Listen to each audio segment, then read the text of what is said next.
තෙරුවන් සරණයි හැම දිනාටම. අදත් සුපුරුදු ආකාරයෙන් අපේ සුපුරුදු දහම් හමුවයි අප මේ පවත්වන්නට යොමු වී සිටින්නේ. විවාහ වර්ෂයෙන් අද 2021 වර්ෂයේ ජනවාරි මාසේ 7 වෙනි බ්‍රහස්පතින්දාව. ඒ වගේම උදෑසන 5:30ට අපි ශ්‍රී ලංකාව වේලාවෙන් ශ්‍රී ලංකාවේ කැලෙන්ඩරේ නුණ ගැහෙන්නේ ලෝකේ පුරා විවිධ රටවල සිටින අපේ කල්යාණ මිත්‍ර පිරිස මේ දහම් හමුවට එකතු වෙනවා. ස්වාමීන් වහන්සේලා මෙහෙණින් වහන්සේලා ඇතුළු කල්යාණ මිත්‍ර පිරිස අදත් ඒ ආකාරයෙන්ම හැමදෙනාම එකතුව සිටිනවා. අපි ඊටාම ගෞරවයෙන් සහ කල්යාණ මිත්‍රත්වයෙන් හැමදෙනාම පිළිගන්නවා. වෙනද වගේම අපි දහම් හමුව ආරම්භ කරමු. මේ උතුම් ධර්ම ශ්‍රී සද්ධර්මයේ අවබෝධ කරගෙන ලෝක සත්වයා කෙරෙහි අප්‍රමාණ කරුණාවෙන් දේශනා කොට වදාළ තථාගත බුදු පියාණන් වහන්සේ බුද්ධ ගෞරවයෙන් සිහි කරගෙන নমස්කාර පාඨය තුන් වාරයක් කියලා සම්බුද්ධ වන්දනාවෙන් අපි ධම්ම හමුව ආරම්භ කරමු. නමෝ තස්ස භගවතෝ අරහතෝ සම්මා සම්බුද්දස්ස නමෝ තස්ස භගවතෝ අරහතෝ සම්මා සම්බුද්දස්ස නමෝ තස්ස භගවතෝ අරහතෝ සම්මා සම්බුද්දස්ස සාදු සාදු සාදු. තිරුවන් සරණයි හැම දිනාටම. අවසරයි කල්යාණ මිත්‍ර හැම දිනාගෙන්ම අපි අපේ සුපුරුදු දහම් හමුව මෙතෙන් සිට ඉදිරියට පවත්වනවා. අදත් පෞරාදික කාලයක් පමණ අපි මේ සඳහා ගන්න බලාපොරොත්තු වෙනවා. අපි මේ වෙන විට තේමා පාඨයක් මාතෘකා පාඨයක් ඉදිරියෙන් තියාගෙන මේ දහම් හමුව පවත්වාගෙන ලබන්නේ. අපි එය අදත් නැවත සිහිපත් කරගමු. පළමුවෙන් ඒ තමයි අනිශ්චිතෝ ච විහෙරති නච කිංචි ලෝකේ උපාදීයති කියන බුද්ධ දේශනාව. ඒ කුසලතාවේ ඒ ඇත්ත වශයෙන්ම කුසලතාවක් අප විසින් අප තුල වර්ධනය කර ගන්නා වූ කුසලතාවක්. අනිශ්චිත විහරණය කියලා අපි ඒක සිංහල ඌරුවට සකස් කරගෙන තිබෙනවා. අනිශ්චිත බව දැන් ඒහා සමාන පర్యాయ වචන රාශියක් අපිට හමු වුණා. අනිශ්චිත, අනුපාදාන, අතම්මය. ඒ වගේම පහුගිය සාකච්ඡාවේදී අපිට මොන ගැන විසංයුක්ත කියන වචනේ. එතකොට මේ දේශනාවලින් අපිට පේනවා බුදුරජාණන් වහන්සේ විවිධ වචන, විවිධ උපමා, නිදර්ශන ඉදිරිපත් කරමින් නමුත් අපිට දේශනා කරන්නේ එකම දෙයක්. මේ නිවනේ ස්වභාවය, මේ නිවුණු සැනසුණු ස්වභාවය. ඒ තමයි මේ අනිශ්චිත ස්වභාවය. එතකොට අනිශ්චිත කියන්නේ නොයැලෙන, නොගැටෙන, නොමුලාවන ගතිය. මොනවටද අපි ඇලෙන්නේ, මොනවා එක්කද ගැටෙන්නේ, මොනවටද මුලා වෙන්නේ? 아무තු දෙයක් නෙමෙයි මේ ඇහැට, කනට, නාසයට, දිවට, කයට, මනසට ගෝචර වෙන දේ. ඇහැට පේන දේ, කනට ඇහෙන දේ, නාසයට, දිවට, කයට දැනෙන දේ, මනසට වැටහෙන දේ. මේවා සමග තමයි ගැටෙන්නේ. ලෝක කියන්නේ මේ ටිකමයි, වෙන දෙයක් නෙවෙයි.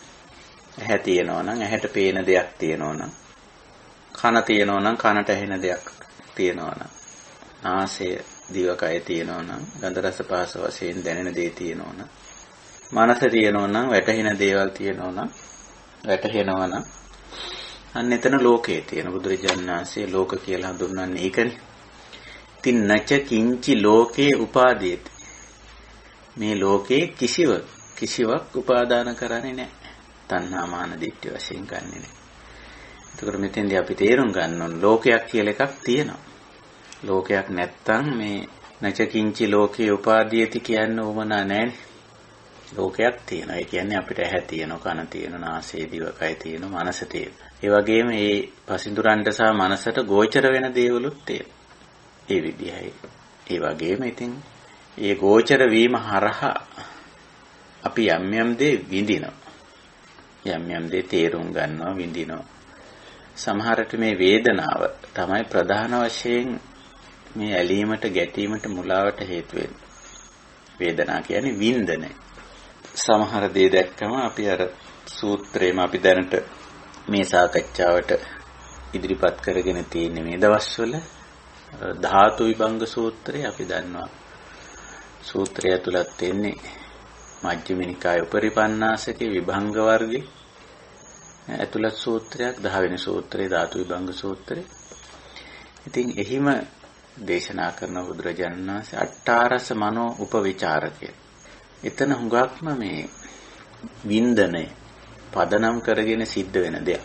චක්කුණා රූපං දිස්වා සෝමනස්සට්ඨානියං රූපං උපවිචරති. අපි ඒ කොටස් සාකච්ඡා කළා කලින් මම මේ නැවත මතක් කරන්නේ. සෝතේන සද්දං සුත්වා කනින් ශබ්දයක් අහලා ගානින ගන්ධං ගායිත්වා නාසයට යම් ගඳ සුවඳක් දැනුනම ජීවහාය රසං සායිත්වා දින රසයක් වින්දම් කායේන පොට්ටබ්බං පුසිත්වා කායට පහසක් දැනුනම මනසා ධම්මං විඤ්ඤාය මනසෙන් යම් කාරණයක් වටහා ගත්තම වැටහුණාම සෝමනස්සඨානීයං ධම්මං උපවිචරති. සෝමනස්සඨානීයං උපවිචරති. රූපං සද්දං ගන්ධං රසං පොට්ටබ්බං ධම්මං උපවිචරති. ඒ ඔය මනස හැසිරෙන්නේ ඕවයි තමයි.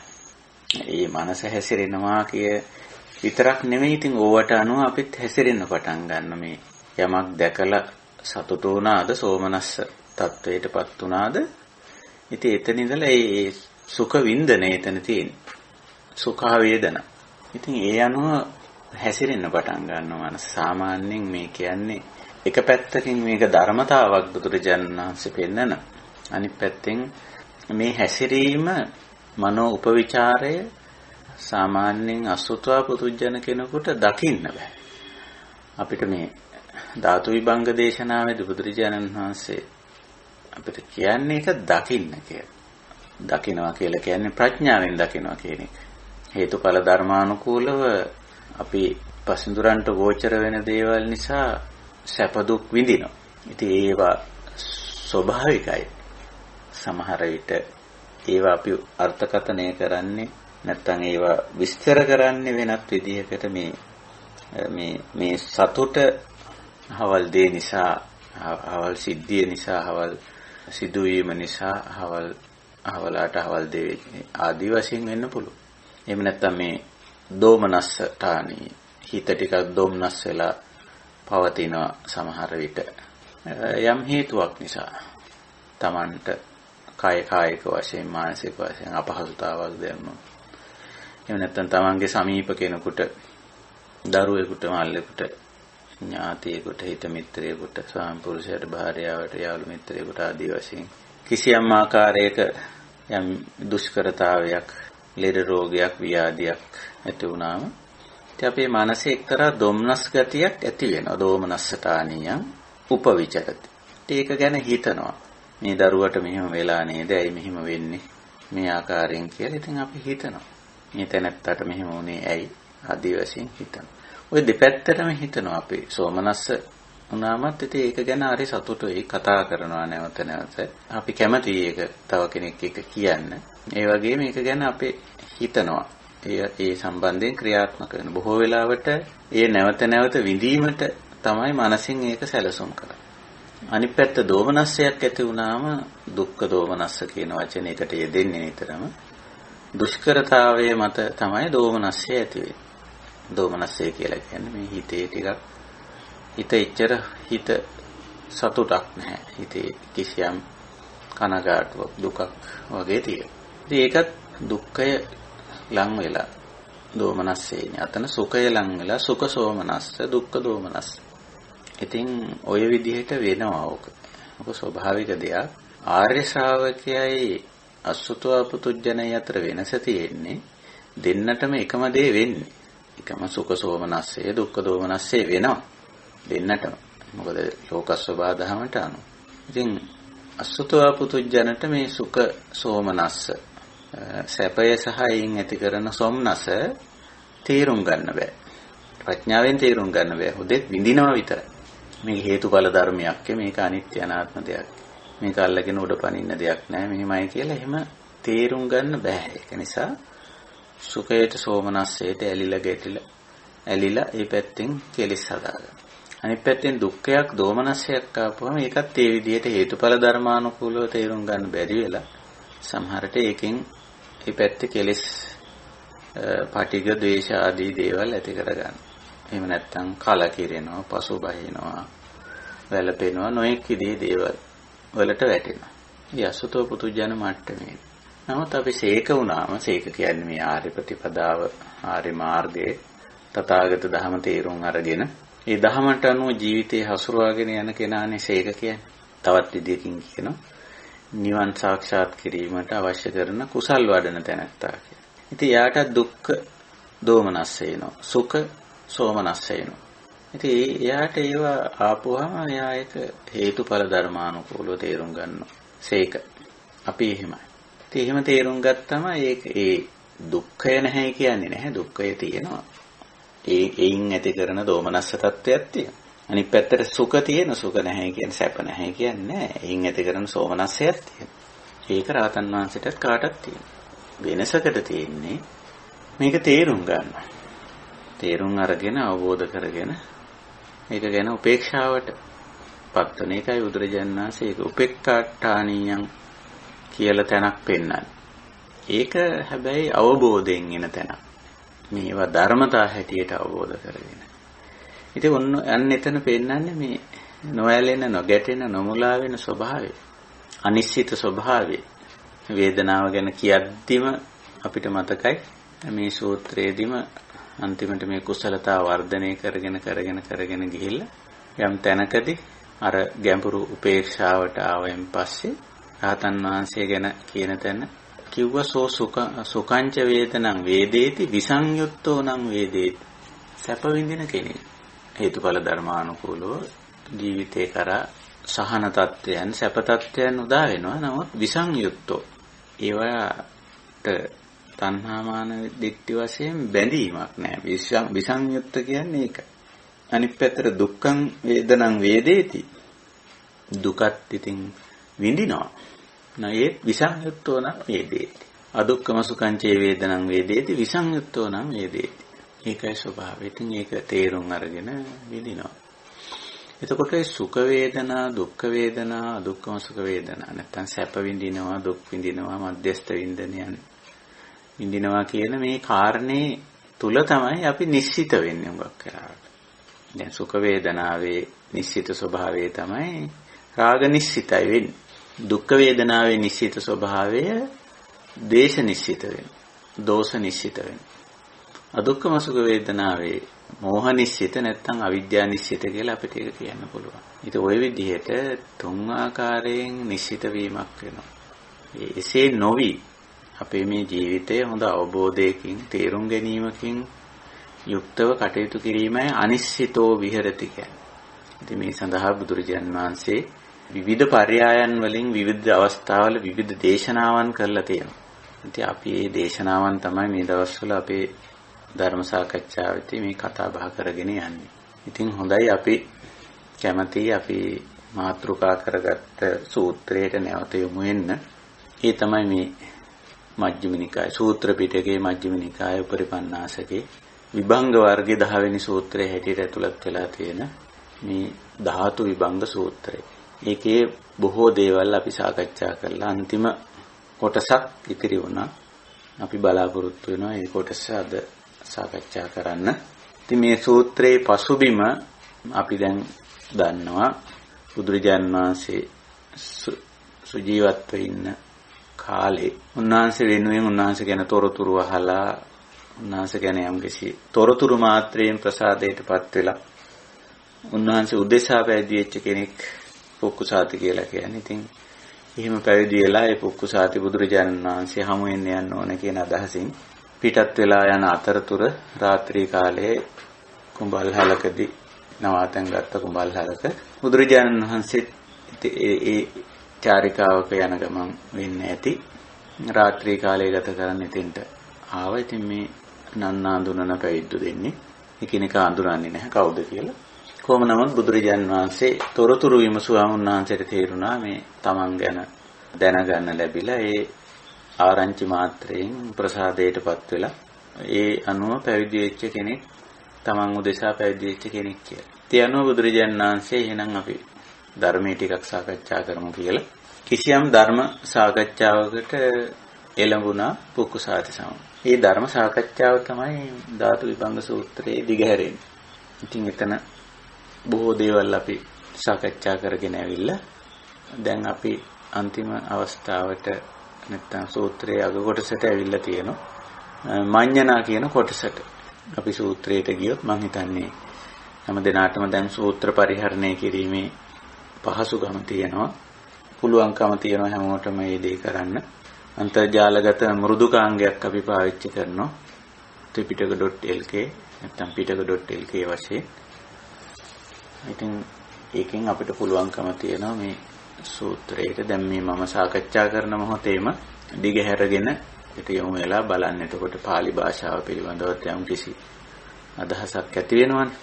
ඒ නිසා ඒ අනුව ධාතු විභංග සූත්‍රයට අපි ගියොත් එහි ඇතුළත් වෙලා තියෙන මේ අන්තිම පාඩය මම කියවන්න කැමතියි. බුදුරජාණන් වහන්සේ පුක්කුසාතිට දේශනා කරන මේ විදිහට පුක්කුසාති භික්ෂුවට යත්තටිතං මඤ්ඤුස්සව සමහර සූත්‍රවල මඤ්ඤුස්සවා කියන පදේ තියෙන්නේ මඤ්ඤස්සවා කියලා.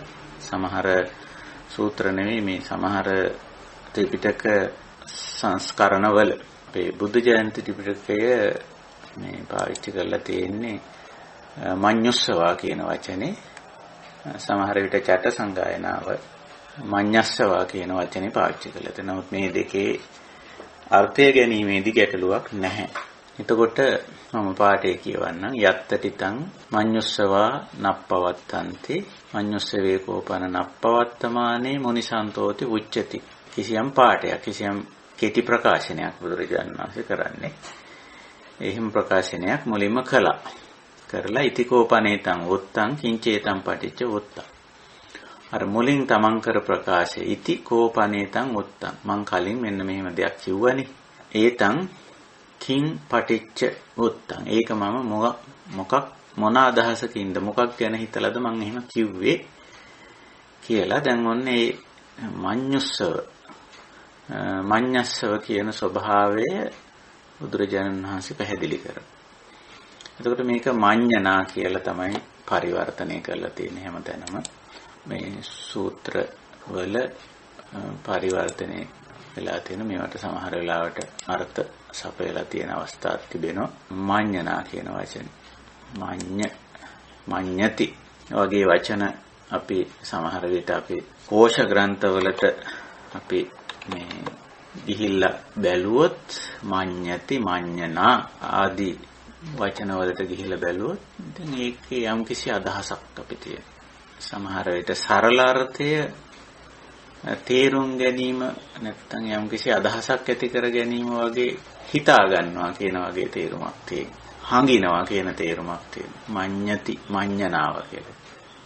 යම් පුද්ගලයෙක් යමක් ගැන යම් හැඟීමක් යම් අදහසක් ඇති කරගන්න. ඒ සරල අදහස මඤ්ඤති කියන. දැන් බුදුරජාන් වහන්සේගේ බුද්ධ දේශනාවල සමහර අවස්ථාවල අහනවා තංකින් මඤ්ඤසි කියලා. මේක මේ ප්‍රශ්න කරනවා ඔබ මොකද හිතන්නේ? ඔබට මොකද්ද හැඟෙන්නේ කියලා අහනවා. ওই ධර්ම සාකච්ඡාවල මුගක් වෙලාවට යම් කෙනෙක් ඇවිල්ලා ප්‍රශ්නයක් ඉදිරිපත් කරපුවාම අදහසක් ඉදිරිපත් කරපුවාම සමහර විට බුදුරජාණන් වහන්සේත් යම් අදහසක් ඉදිරිපත් කරලා ඊට පස්සේ අහනවා තංකින් මඤ්ඤසි ඔබට මොකද්ද හිතෙන්නේ? ඔබට කොහොමද මේක හැඟෙන්නේ? ඔබට කොහොමද මේක වැටහෙන්නේ කියලා අහනවා. එතකොට එතෙන්දී අර මඤ්ඤසි මඤ්ඤණ කියන එකෙන් බොහෝ වෙලාවට අදහස් වන්නේ අනිත් පුද්ගලයාගේ එයාට වැටහෙන විදිය, එයාට තේරෙන විදිය, එයාට හැඟෙන විදිය. සරලාර්ථය ඒකයි මඤ්ඤණා කියන එක. මඤ්ඤති කියන්නේ. නමුත් මේක ඊට වඩා ගැඹුරු ධර්මාර්ථයක් තියෙනවා. ඒක නිසා මම කලින් සාකච්ඡාව අවසානයේ මම කිව්වා මේකට වෙනත් අපි සූත්‍රයකුත් කිට්ටු කරගන්න මේ බලාපොරොත්තු වෙනවා කියලා. ඒ තමයි මජ්ක්‍ධිම නිකායේ මූලපණ්ණාසකේ. මුල් කොටසේ මූලපරියාය වර්ගයේ මුලටම තියෙන පළවෙනි සූත්‍රය මූලපරියාය සූත්‍රය. ඉතින් ඒ සූත්‍රයේ මේ මඤ්ඤණා කියන වචනේ ධර්මාර්ථය අපිට දකින්න පුළුවන්කම තියෙනවා. ඒ සූත්‍රයත් පුළුවන් නම් මේක දිගහැර ගන්න පුළුවන්. බුදුරජාණන් වහන්සේ උක්කට්ටා නුවර උක්කට්ටා ප්‍රදේශයේ සුභාග කියන වනේ ශාල රාජමූලේ සල් ගහක් වෙන්නේ නැති එතන ඉන්න අවස්ථාවක භික්ෂූන් නමතලා සබ්බදම මූලපරියායන් වූ භික්ඛවේ දේශිස්සාමි කියලා නම සීල ධර්මතාවන්ට සීල දේවල් වලට මූලික හේතුව පරියාය ක්‍රමයට දේශනා කරනවා කියලා අන්න එවැනි දේශනාවක් අපිට හමු වෙනවා. ඉතින් ඒක දේශනාව පටන් ගන්නෙම මෙන්න මේ වගේ පාඩයකින්. ඉද භික්ඛවේ අසුතවා පුතුජනෝ අරියානං අදස්සාවි අරිය ධම්මස්සකෝ විදෝ අරිය ධම්මේ අවිනීතෝ සප්පුරිසානං අදස්සාවි සප්පුරිස ධම්මස්ස අකෝ විදෝ සප්පුරිස ධම්මේ අවිනීතෝ. මේ කියන්නේ මොකද්ද? මෙතන යම් පුද්ගලයෙක් අරමුණු කරගෙන යම් පුද්ගල ස්වභාවයක් කෙනෙක් නෙමෙයි මේ අසුතවා පුතුජන කියලා කියන්නේ පුද්ගල ස්වභාවයක්. එහෙම නැත්නම් අපේ තලයක්. අපි දන්නවා මේ බුදුදහමට අනුව සාමාන්‍යයෙන් තල තුනක් අපි පෙන්නනවා. අසුතවා පුතුජන තලය, ඒ වගේම සීක තලය සහ අසීක තලය වශයෙන්. අසුතවා පුතුජන තලයේ ස්වභාවය මේ පින්නුම් කරන්නේ. අරියානං අදස්සාවි අරිය ධම්මස්ස අකෝවිදෝ අරිය ධම්මේ අවිනීතෝ. ආර්ය ධර්මය ආර්යයන් හඳුනන්නේ නැහැ. කවුද ආර්යයන් කියලා කියන්නේ? ඒ වගේම ආර්ය ධර්මය දන්නේ නැහැ. ආර්ය ධර්මයේ පුහුණු කිරීමක් නැහැ. අකෝවිදෝ අවිනීතෝ අදස්සාවි අරියානං අදස්සාවි කියලා කියන්නේ ආර්යයන් දකින්නේ නැහැ. දකින්නේ නැහැ කියලා කියන්නේ මේ ඇහෙන් දකින්නවා කියන එක නෙවෙයි. ආර්ය පුද්ගලයේ ආර්ය පෞරුෂය කියන එක තේරුම් අරගෙන නැහැ. ආර්යයන් දකින්නේ නැහැ. ඒ වගේම ආර්ය ධර්මය අහන්නේ නැහැ, ශ්‍රවණය කරන්නේ නැහැ. එහෙම අහලා ශ්‍රවණය කරලා නැහැ. අරිය ධම්මේ අවිනීතෝ. විනීත කියන්නේ ඒක එහි යම්කිසි ශික්ෂණයකටපත් වෙනවා කියන අදහස. ඒකට අවිනීත කියන්නේ ඒ ආර්ය ධර්මයේ පුහුණු කිරීමක්, පුරුදු කිරීමක් නැහැ. ඔන්න අසුතවා පුදුජනකේ ස්වභාවය. ඒක ආර්ය කියන්නේ කවුද කියලා අපි දන්නවනේ. ආර්ය කියලා කියන්නේ මේ පුද්ගලයෙක් නෙමෙයි පෞරුෂයක්. තැනැත්තෙක් නෙමෙයි ආර්ය කියලා කියන්නේ. යම් පෞරුෂයක්. ආර්ය අෂ්ටාංගික මාර්ගයට අනුව දිවි ගෙවන යම් කෙනෙක් වේද ඔහු තමයි ආර්යයන් වහන්සේ කියලා කියන්නේ. ස්ත්‍රීද පුරුෂද ගිහිද පැවිදිද එහෙම එකක් නෑ. ආර්යයන් වහන්සේ කිව්වම ආර්යෝ කියලා කිව්වම ස්ත්‍රී පුරුෂ භාවයක් අදාළ වෙන්නේ නෑ. ගිහි පැවිදි භාවයක් අදාළ වෙන්නේ නෑ. ආර්ය කිව්වම දැන් අපි ඕව වරද්දලා හිතාගෙන ඉන්නේ. නමුත් මෙතන බලන්න ආර්යෝ කිව්වම බුදුරජාණන් වහන්සේ එහෙම දෙයක් කියන්නේ නෑ. ඊළඟ වාක්‍යයකුත් මේක තවත් දුරටත් පැහැදිලි වෙන්න අපිට කියනවා සප්පුරිසානං අදස්සාවේ සප්පුරිස ධම්මස්සකෝ විදෝ සප්පුරිස ධම්මේ අවිනීතෝ කියලා.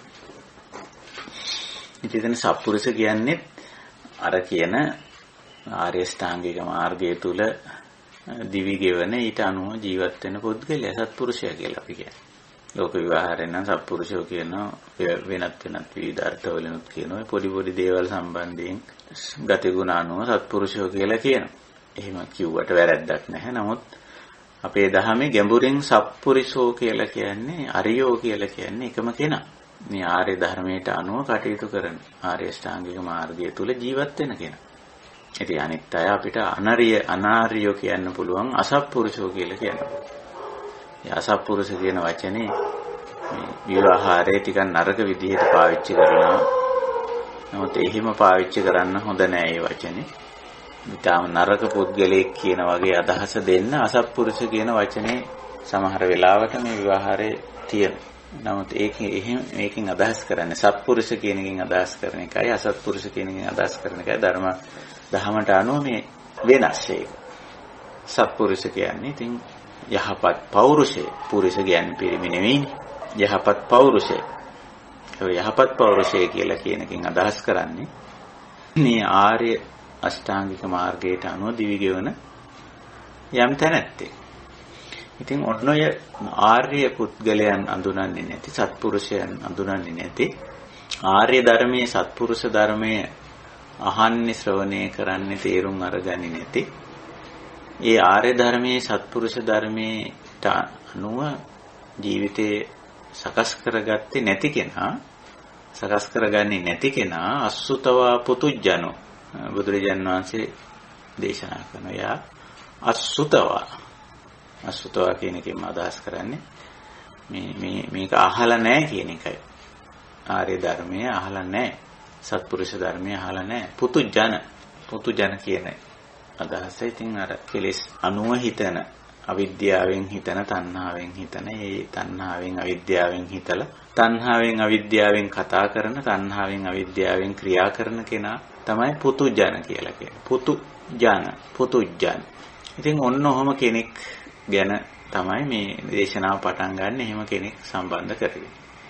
ඉතින් එහෙම කෙනා තුල මේ මඤ්ඤණාව තියෙනවා. අපි මේ කතා කරන්න ආවේ අපේ මඤ්ඤති කියන වචනේ, නැත්තම් මඤ්ඤොස්සව කියන වචනේ ධාතු විභංග සූත්‍රයේ ඉදිරිපත් කරන. ඉතින් අතෙන්දී මේ මූලපරියාය දේශනාවේදී කියනවා අන්නේ සත්පුරුෂෝ ආර්යෝ දන්නේ නැති, ඒ සත්පුරුෂ ආර්ය ධර්මය අහලා කියවලා තේරුම් අරගෙන නැති, සත්පුරුෂ ආර්ය ධර්මයට අනුව ජීවිතය හික්මවා ගන්න නැති ඒ අසුතවා පුතුජන තැනැත්තා පඨවින් පඨවිතෝ සංජානාති, පඨවින් පඨවිතෝ සංඤත්වා, පඨවින් මඤ්ඤති, පඨවියා මඤ්ඤති, පඨවිතෝ මඤ්ඤති, පඨවින් මේති මඤ්ඤති, පඨවින් අභිනන්දති, තං කිස්ස හේතු අපරිඤ්ඤාතං තස්සාති වදාමි කියලා. ඔය විදිහට කාරණා ගණනාවක් පිළිබඳව එතන පඨවි ආපෝ තේජෝ වායෝ ආදී වශයෙන් ගොඩාක් දේවල් අලලා මේ මඤ්ඤණාව ඉදිරිපත් කරනවා. ඒතකොට දැන් කොටින්ම කිව්වොත් මේ අසෝතවා පුතුජන මේ පඨවි ආපෝ වායෝ තේජෝ කියන මේ සතර මහා භූත යාටත් ගෝචර වෙනවා. මේ අසෝතවා පුතුජන කියලා නැහැ. යාටත් ගෝචර වෙනවා. තද දේ තද හැටියට දැනෙනවා. ගලා යන දේ ආපෝ ගලා යන දේ හැටියට දැනෙනවා, දකිනවා, අහනවා, විඳිනවා. වායෝ හමා යන දේ සැහැල්ලු දේ ඒ විදිහට දකිනවා, අහනවා, විඳිනවා. තේජෝ විවිධ ශක්තියින් ඒව දකිනවා, අහනවා, විඳිනවා. නමුත් මොකද්ද தත්ත්වය? එතන එයාගේ තියෙන්නේ බුදුරජාණන් වහන්සේ පාවිච්චි කරන වචනේ සංජානාති කියලා. ඒතකොට සංඥා කියන මට්ටම තමයි මේ සංජානාති කියලා කියන්නේ. ගැඹුරින් ධර්මානුකූලව තේරුම් ගැනීමක් නෑ. සංජානාති කියන මතු පිටින් දකින්න ඇත. මතු පිටින් යමක මතු පිට ස්වરૂපේ, මතු පිට ස්වභාවය, මතු පිට ලක්ෂණය දකින්න, අහනවා, විඳිනවා. ඒ ලක්ෂණයට තමයි සංජානාති කියන්නේ. පඨවිතෝ සංජානාති. ඒක පඨවි ස්වභාවයේ සාමාන්‍යයෙන් පඨවි ස්වභාවයේ හැටියට සංජානනය කරගන්නවා. මතු පිටින් සාමාන්‍යයෙන් දකිනවා කියන එකයි සංජානනය කියලා කියන්නේ. ඉතින් එහෙම දැකලා ඔන්න එතන ඉඳලා ඇති කරගන්න සංඤත්වා පඨවි මඤ්ඤති කියලා. මඤ්ඤති. අනේක තමයි අපිට මෙතෙන්ට අපේ සාකච්ඡාවට උවමනා කරන වචනේ. ඉතින් මඤ්ඤති කියන වචනේ විස්තර කරද්දී සූත්‍රවල, අටුවාවල, පරිවර්තනවලදී තණ්හාමාන දික්ටි වශයෙන් හඟී කියලා පරිවර්තනය කරන්නේ. එහෙම නැත්නම් තවත් සමහර තැන්වලදී නিত্য සුභ සුඛ ආත්ම වශයෙන් හඟිනවා, හිතා ගන්නවා. හඟිනවා කියන්නේ එවැනි හැඟීමක් ඇති කර ගන්නවා කියන එකයි. එවැනි හැඟීමක් ඇති කර ගන්නවා කියන එකයි. හඟිනවා. එතකොට මඤ්ඤති කියන එකේ එතන පේනවා අර සාමාන්‍යයෙන් අදහස හඟිනවා, හැඟීමක් ඇති කර ගන්නවා කියන එක උනාට මෙහි ධර්මාර්ථයට එනකොට ඒකෙන් අදහස් කරන්නේ නিত্যයයි හඟිනවා. මේක නිට්ටය දෙයක්, වෙනස් වෙන්නේ නැති දෙයක් කියලා හඟින ගතිය. එහෙම හැඟීමක් ඇති කරගන්නවා. දැන් ඔන්න ඔය ඔස්සේ අපි ටිකක් අපි තුලට පිවිසෙන්න ඕන. දැන් අපි මේ ආර්ය මාර්ගයේ ආර්යයන් දකින ආර්ය ධර්මයේ අහන ශ්‍රවණය කරන ආර්ය ධර්මයේ අනුව හික්මෙන අයනේ. ඉතින් ඒ නොහික්මෙන එහෙම නොදකින නොඅසන නොහික්මෙන අය තුල තමයි මේ මඤ්ඤණා තියෙන්නේ. දැන් අපි තුල මඤ්ඤණා නැහැ කියන එකවරම එවැනි විනිශ්චයකට නිශ්චයකට එන්න හොඳ නැහැ. අපි ඕක බලන්න ඕන. අපිත් මඤ්ඤණා කරනවාද කියලා. ඇහැට පේන, කනට ඇහෙන, නාසයට, දිවට, කයට දැනෙන, මනසට වැටහෙන දේ අල්ලගෙන මඤ්ඤණා කරනවාද කියලා. මඤ්ඤණා කරනවා කියන්නේ සරල අර්ථය හංගිනවා. නමුත් නිට්ටය වශයෙන් නිට්ටයයි කියන හැඟීමක් ඇති වෙනවාද? නිකන් වෙනස් වෙන එකක් නෑ. මේ දේ, මේ රූපය, මේ ශබ්දය, මේ ගන්ධය, මේ රසය, මේ ස්පර්ශය. එහෙම නැත්නම් මේ රූප ධර්ම වල තියෙන මේ පඨවි ගතිය, තද ගතිය, මේ ආපෝ ගතිය, මේ වායෝ ගතිය, මේ තේජෝ ගතිය වෙනස් වෙන එකක් නෑ. ඒ වගේ නිකන් හැඟීමක් ඇති වෙනවාද? අන්න ඒක මඤ්ඤණාව කියලා කියන්නේ. එතකොට ධර්මයට අනුව මඤ්ඤණා කියලා කියන්නේ ඔන්න ඔය ස්වභාවය. ඒකයි. එතකොට යමක් දකිනහන විඳින දේ නිට්ටය වශයෙන් හඟිනෝ නම් වෙනස් වෙන එකක් නැහැ කියලා වගේ හැඟීමක් ඇති කරගන්නවා නම් ඒක මඤ්ඤණාව. මොකද එතන තියෙන්නේ නිට්ටය සංඥාවෙන් තමයි මේ හැඟීම ඇති කරගන්නේ. නිට්ටය සංඥාවෙන් ඇති කරගන්න හැඟීම වැරදි කියන්නේ දෝෂ සහිතයි. ඇයි දෝෂ සහිත වෙන්නේ? නිට්ටය දෙයක් නැහැ. අපි දන්නවා අනිච්චංනේ. අනිත්‍යයි. අපි ওই වචන දෙක භාෂා දෙකකින් පාවිච්චි කරන්නේ. නිච්ච අනිච්ච කියන්නේ පාලි වචන. නිට්ටය අනිත්‍ය කියන්නේ ඔය තයන්නට යන්සේ යොදලා පාවිච්චි කරන්නේ සංස්කෘත භාෂාවේ. අපි සිංහල භාෂාවේදී වැඩිපුර සංස්කෘත වචනේ භාවිත වෙනවා. සංස්කෘත වචනේ පාවිච්චි වෙනවා. අපි පුරුදු වෙලා තියෙන්නේ නිට්ටය අනිත්‍ය කියන වචන දෙක පාවිච්චි කරන්නේ. නිච්ඡං අනිච්ඡං වචන පාලි භාෂාවේ. පාලියෙන් අකුරු යෙදිලා තියෙන්නේ එහෙමයි. අනිච්චං. සිංහලෙන් අපි අනිත්‍යයි කියනවා. එතකොට යමක් පිළිබඳව යමෙක් ගැන යම් ස්වභාවයක් ගැන යම් දෙයක් යම් ස්ථානයක් ගැන නිත්‍ය සංඥාවක් ඇති කරගෙන ඒ අනුව හිතනවා නම් වෙනස් වෙන එකක් නැහැ. වෙනස් නොවිය යුතුයි. ඇයි එහෙම වෙනස් වෙන්නේ? ඇයි එහෙම මේ විදිහට වෙනස් වෙන්න හොඳ නැහනේ. අපි උම කියනවනේ දැන් බලන්න පුද්ගලියෝ ගත්තම අපි වාග් නිත්‍ය සංඥාවෙන් කටයුතු කරන්නේ පුද්ගලියෝ අපේ පුද්ගල සම්බන්ධතාවවලදී. ඉතින් අන්න එතන තමයි අපි ගැඹුරින් සොයා බැලිය යුතු තැන. නිත්‍ය සංඥාවෙන් අපි කටයුතු කරනවා. මේ වෙනස් වෙන එකක් නෑ. මෙයා තමන්ගේ සමීප සමාජිකව බලන්න. ආවා කරන සමීපම සමාජිකයා වෙන්නේ ස්වාමි පුරුෂයාව භාර්යාව කලත්‍රය. ඉතින් මේ කලත්‍රය පිළිබඳව බොහෝ වෙලාවට නිත්‍ය සංඥාවෙන් කටයුතු කරන්නේ. වෙනස් වෙන්නේ එකක් නැහැ. වෙනස් නොවිය යුතුයි. වෙනස් වෙන්න බෑ. වෙනස් වෙන එක වැරදි. ඒක තමයි මඤ්ඤණාව කියලා කියන්නේ. එහෙම හිතන්නේ නිත්‍ය සංඥා. ඉතින් අපි ඕකට සදාචාරයත් අරගෙන ඇවිල්ලා මේ සදාචාරය කියලා බුදුදහමේ කතා කරන සදාචාරය නෙවෙයි. මේ ලෝකේ පනවා ගත්තේ යම් දේවල් 아무තු සදාචාරයක් ලෝකේ තියෙනවා. පුද්ගලයා විශේෂයෙන් මිනිස්සයා Tamanට වාසිදායක වෙන ආකාරයක යම් දේවල් සකස් කරගන්න, පනව ගන්න, පඤ්ඤාති සම්මුති වෝහාර සකස් කරගෙන ඇවිල්ලා ඒක මේ එසේ වීම සදාචාරයේ එසේ නොවීම දුරාචාරය කියන පුරුදු වෙලා තියෙනවා. ඉස්සර වෙලා Tamanට යහපත් වෙන විදියට යම්කිසි සම්මුතියක් පනව ගන්නවා. Tamanට වාසියක් වෙන විදියට. මේ මිනිස්යාගේ හැටි. ඉතින් ඊට පස්සේ ඒ සම්මුතිය සදාචාරය කියලාත් කියනවා. ඒක කඩ කරන එක දුරාචාරය කියලා කියනවා. පුරුදු වෙලා තියෙනවා. ඒක ඇත්ත වශයෙන්ම යහපත් අර්ථයෙන් තමයි බුදුදහමේ සදාචාරයේ දුරාචාරයේ අර්ථකථනය කරන්නේ. නමුත් ලෝකයේ අසාතිශය බහුතරයක් මිනිස්සු තමන්ට වාසිදායක දේ තමන්ට වාසිදායක නැත්නම් තමන්ගේ ප්‍රයෝජනෙ පිණිස හේතු වෙන දේ සදාචාරය කියලා කියන පුරුදු වෙනවා. ඒක කඩ කරන එක දුරාචාරය කියලා. දැන් ඒ අනුව දැන් මිනී මරණ එක දුරාචාරයක් කියනවා. හැබැයි සතුන් මරණ එක දුරාචාරයක් කියන්නේ එහෙමයි. දුෂ්චරිතයක් කියන්නේ. මේ සතුන් මරන්න ලයිසන් දෙනවා. ඒවට පොළඹවන උනන්දු කරන ඒ ඔක්කොම කරන ගමන් තමන් කරා ඒ මරණය එන එක තමන් අකමැති. ඉතින් ඒක නිසා මේ මිනී මරණ එක දුරාචාරයක් කියනවා. සතුන් මරණ එක ගැන සද්ද නැතුව ඉන්න. නිශ්ශබ්දයි. ඉතින් ඔහොමයි මේ ලෝක සදාචාරය කියන එක. ඒක බුදුදහමේ සදාචාරය හැටියට සැලකන්නේ නැහැ. බුදුදහමේ සදාචාරය දුරාචාරය කියන එක විශ්ව මට්ටමින් ਸਰව සාධාරණ මට්ටමින් සියලු පැති වලින් සැලකලා ගැඹුරින් ඉදිරිපත් කරන දෙයක්.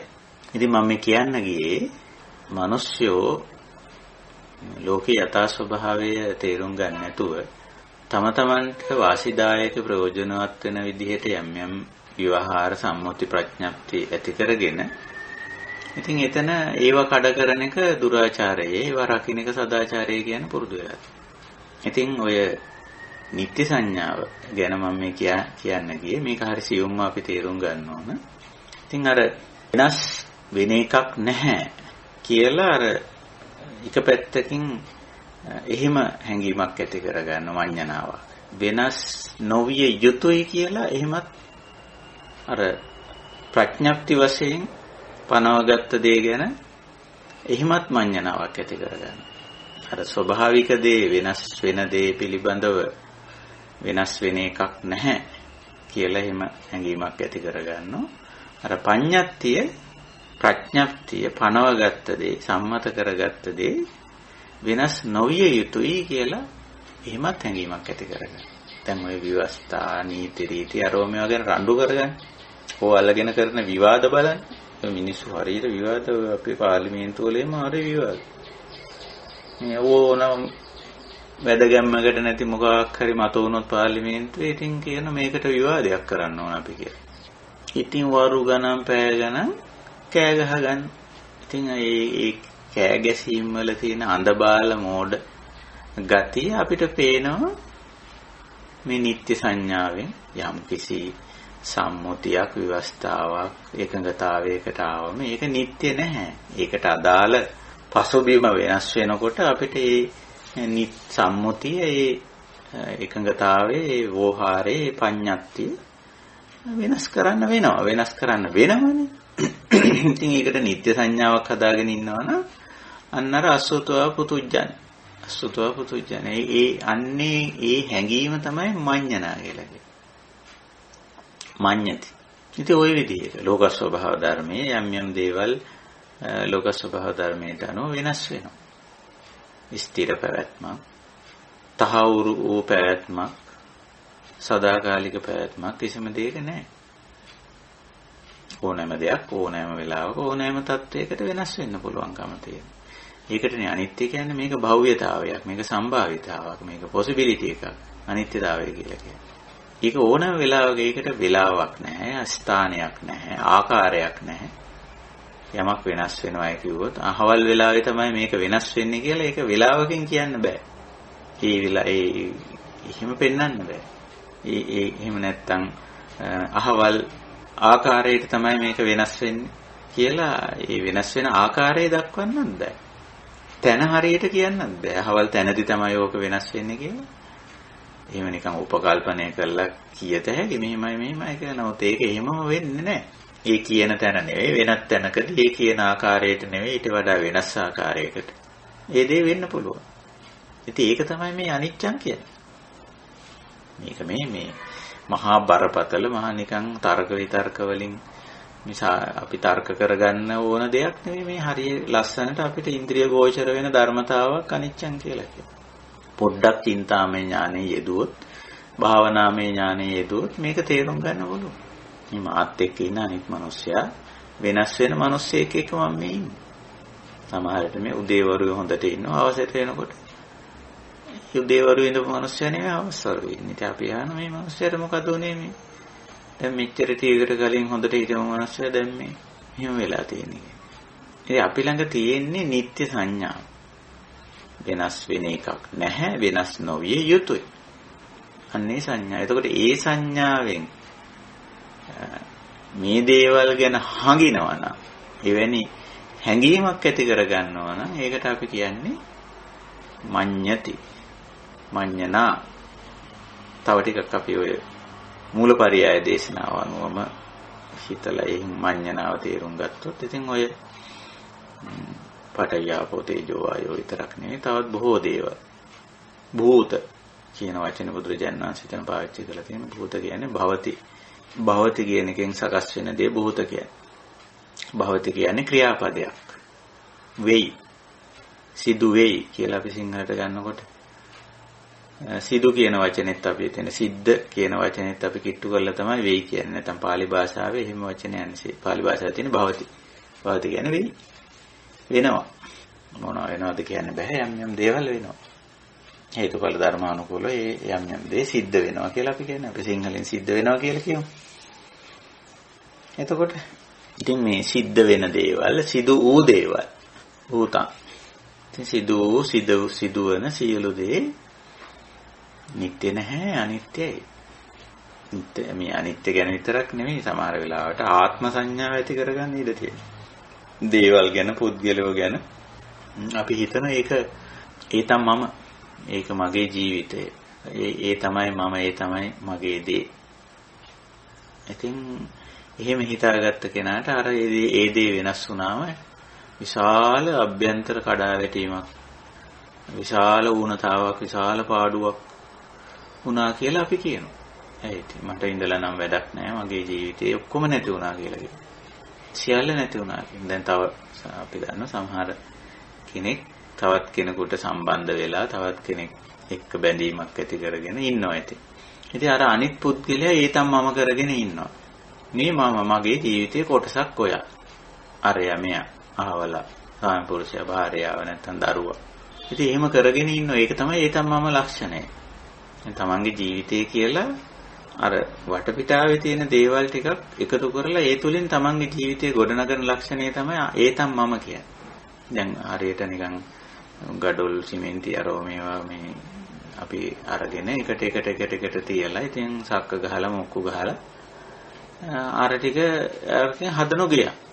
මේ ගියක් කිව්වම පිටින් පේන්නේ වෙනම ඇහැට පේන්නේ වෙනම දෙයක්. හැබැයි මේක ඇතුලේ ගල් වැලි සිමෙන්ති අනල මිශ්‍ර කරලා බදාම කරලා සක්ක ගහලා මොක්කු ගහලා තමයි ඇතුලේ තියෙන්නේ. ඉතින් සක්කයක් මොක්කුවක් ගැලෙව්වොත් එහෙම ගේ කඩා වැටෙනවා. ඇයි? ඒව ඉන්නේ මේක හදලා දෙන්නේ. එතකොට ඕක අපි තේරුම් ගන්න ඕන. සක්ක මොක්කු බුරුල් වෙනවා. ඒව නිට්ටය නෑ. එතකොට ඒ අනිත්‍ය දේවලින් හදපු ගේ කොහොමද නිට්ටය වෙන්නේ? ඉතින් අපි දන්නේම නෑ අනිත්‍ය දේවලින් ගියක් හදලා අපි නිට්ටය සංඥාව ඇති කරගන්න. ඉතින් ඔය ඒතම් මම කියන එකේ තියෙන්නේ අන්නේ ලක්ෂණය. නොඑක් දේවල් එකතු කරලා ඒ එකතුවට මම කියන. ඒ කලෙක්ෂන් එකට ඒ සිම්බල් කරපු දෙයට ඒ ගොනුවට ඒ උපාදාය රූපයට මම කියන. ඉතින් මම හැදිලා තියෙන්නේ හොඳට බලන්න මේ කාරණේ අපේ ජීවිතේ මම හැදිලා තියෙන. මම කිව්වම ඉතින් ගොඩක් දේවල් එකතු වෙලා මේ මම සකස් වෙලා තියෙන්නේ. මුලින්ම ගත්තොත් අපේ රූපකාය බලන්න. ශරීරේ ඒකනේ මමේ මූලය, මමේ කේන්ද්‍රය, මමේ මධ්‍ය ලක්ෂය රූපකායනේ. දැන් මේක අනිත්‍යද අනිත්‍යද? ආත්මද අනාත්මද? අවිපරිණාමීද විපරිණාමීද? මේ වචන දැන් තේරෙනවනේ මම පාලි වචන කිව්වා කියලා ප්‍රශ්නයක් වෙන්නේ නැහැනේ. ඉතින් මේ රූපකාය අනිත්‍යයිනේ ඕනම වෙලාවක ඕනම තැනකදී ඕනම තත්ත්වයකටපත් වෙනකොට. කවර තැනකදී වුණත් කවර අවස්ථාවකදී වුණත් කවර තත්ත්වයක වුණත් පත් වෙන්න පුළුවන්. රූපකාය. එහෙම වෙන්න බැරිද? කොයි වෙලාවද මේ මරණයටපත් වෙන්නේ? කොයි වෙලාවද ලෙඩ වෙන්නේ? ඒවට කියන්න බෑ. ඒවට වෙලාවල් නැහැ. ඔය අනිත්‍ය ලක්ෂණේ.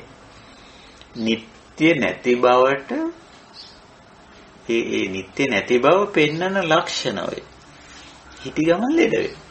අපි කලබල වෙනවා. අයියෝ මේ දැන් උදේ හොඳට හිටියනේ. මේ දැන් මීට චුට්ටකට කලින් හොඳට හිටියනේ බලන්නකො මෙයාගේ. ඒ හිටි ගමන් මැරෙනවා. ඉතින් අපි කලබල අපි බලන්නකො මේ දැන් හිටියා මේ ගහක් ගලක් වගේ හිටව මිනිස්සයනේ. නිදවුන්න මැරිලා තියෙන්නේ. ඒ තමයි මේ අනිත්‍ය ලක්ෂණය. අනිත්‍ය ලක්ෂණ ඔය. මේ හිතිය මේ වෙනස් වෙලා දැන්. ඊට මේ තප්පර ගානකට කලින් තිබුණු තත්ත්වේ නේ දැන්. ඇයි එහෙම වෙන්නේ? උත්තරේ හරි සරලයි. මේ වෙනස් වීමට අදාළ හේතුව යෙදුනද වෙනස් වෙනවා. ඒක පටිච්ච සමුප්පන්නය. නිසා වෙනවා. ඒකට අදාළ හේතුව යෙදුනද වෙනවා. ඉතින් ඔය වගේ ගැඹුරු දැක්මක් නැතුව අපි අර නිත්‍ය සංඥාවක් නැත්නම් ආත්ම සංඥාවක් ඇති කරගන්න ඕන අන්න මඤ්ඤණ. ඉතින් ඒ තම මම කියලා ඔන්න අත්ත් සංඥාව ඇති කරගන්න. මම කියලා හිතා ගන්න. මේ දේවල් මගේ ජීවිතේ නේ. මගේ ජීවිතේ කියන එක එකේ කොටස් ටික ගලවලා බලන්නකො. ඕකේ තියෙන කොටස් කෑලි බෑලි ටික පුද්ගලයෝ ඉන්නනේ පුද්ගල කෑලි තියෙන. මේක මේ සාකච්ඡාවේදී මෙහෙම කිව්වට කමක් නැහැ. පුද්ගල කෑලි තියෙන ඔය මගේ ජීවිතේ ගොඩනගාගත්තේ ඒවයි පුද්ගල කෑලි තියෙන. තමන්ගේ සමීප ඥාති හිත මිත්‍ර ආදීන් තමයි පුද්ගල කෑලි හැටියට තියෙන්නේ. එයා මගේ ජීවිතේ කොටසක් කියලා අපි කියනවා. මගේ ජීවිතෙන් භාගයක්ම එයා කියයි නැත්තම් මුළු ජීවිතේම එයා කියයි. කොටසක් කියනවා. ඉතින් කාම පුරුෂාරි භාර්යා කලත්‍රයයි ඉන්නේ. එහෙම නැත්තම් දරුවෝ ඉන්නවා. මොනපුරු මිනිපිරියාදීනුත් ඉන්නවා වෙන්න පුළුවන්. සමහර විට අම්මා ඉන්නවා තාම අප්පච්චි තාත්තා ඉන්නවා. එහෙම තියෙන සමහරට යාළු මිත්‍රයෝත් බරපතල යාළුවෝ අපේ ජීවිතේ කොටසක් බවට පත් වෙලා. ඉතින් නැතුව බෑ යා. ඉතින් එයා වැරදිලාවත් ඒ යාළුවා මිත්‍රයා යම් වෙලාවක අපේ ජීවිතෙන් අයින් වුණොත් විශාල කොටසක් නැති වුණා. විශාල කොටසක් නැති වුණා. ඒක ඕන නැති වුණාම සමහර අය සියදිවි හානි කරගන්න.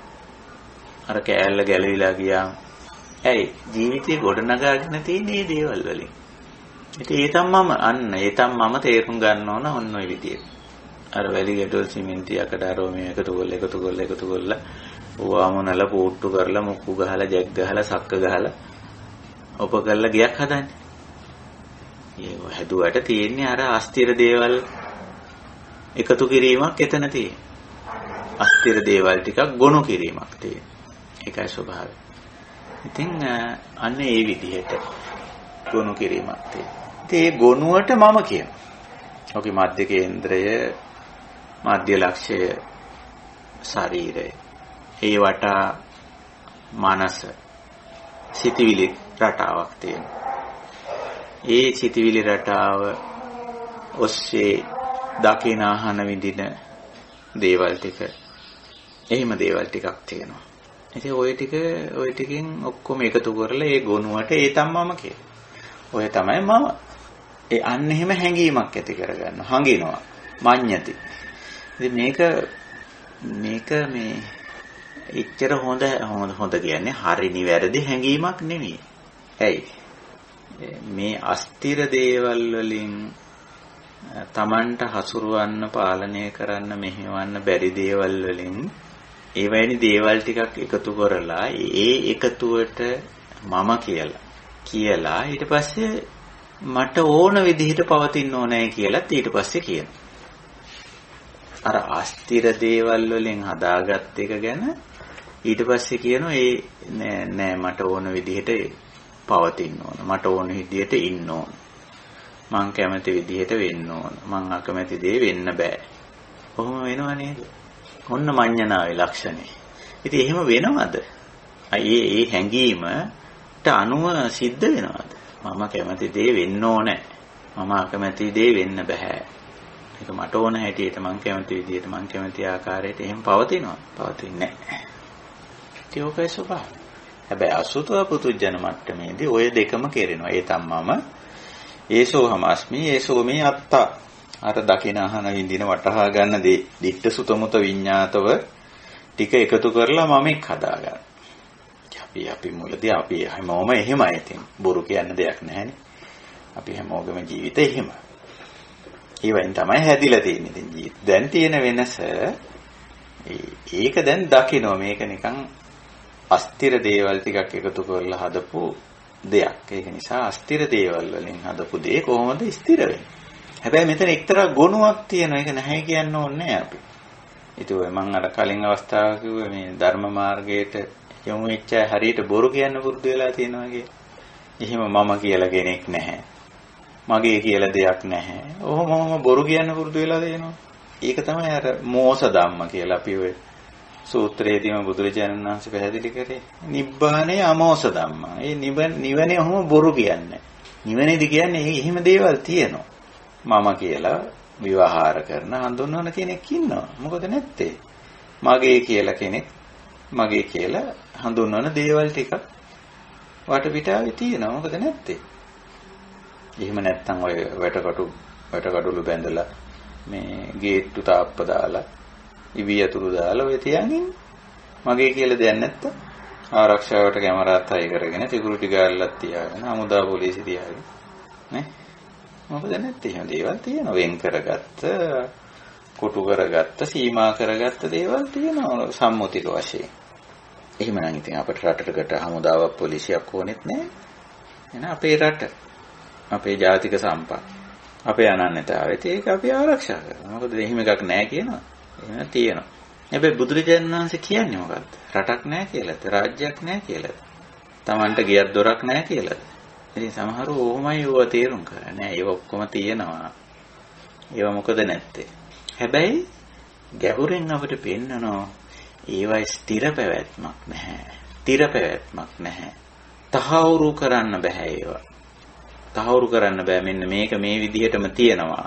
මෙච්චර කාලයක් තියෙනවා මේ ආකාරයෙන්ම පවතිනවා මෙතනම තියෙනවා එහෙම තහවුරු කරන්න පුළුවන් ද පුද්ගලයෙක්ව ඔබට පුළුවන් ද ඔබේ කලත්‍රයව තහවුරු කරන්න අපි කියන්නේ මේ රෙකමන්ඩ් කරනවා කියලා සාමාන්‍ය විවාහය අපිට කවුරු හරි රෙකමන්ඩ් කරන්න පුළුවන් අපි ඉතින් බොරුවට එහෙම රෙකමෙන්ඩේෂන් ලියනවා යාමා ඒකත් ඉතින් අපි ඇත්තටම අනිත්‍යතාවයට දාලා ලියන්නේ දැන් අපෙන් සමහර වෙලාවට චරිත සාතිකයක් ඉල්ලනවා ඉතින් අපි චරිත සාතික ලියන්නේ මේ චරිත සාතික ලියන්නේම අනිත්‍යතාවය මුලට දාලානේ මම දන්නේ මම ලියන චරිත සාතිකේ මුලටම දාන්නේ අනිත්‍යතාවය මා දන්නා පරිදි මට හැඟෙන පරිදි අවල් කාලය තුල මම ඔහු ආශ්‍රය කරා එම කාලය තුලදී මා දැනගත් පරිදි දුටුව පරිදි අත්දැකපු පරිදි මොහු මේ විදිහේ කෙනෙක් මෙහෙම කෙනෙක්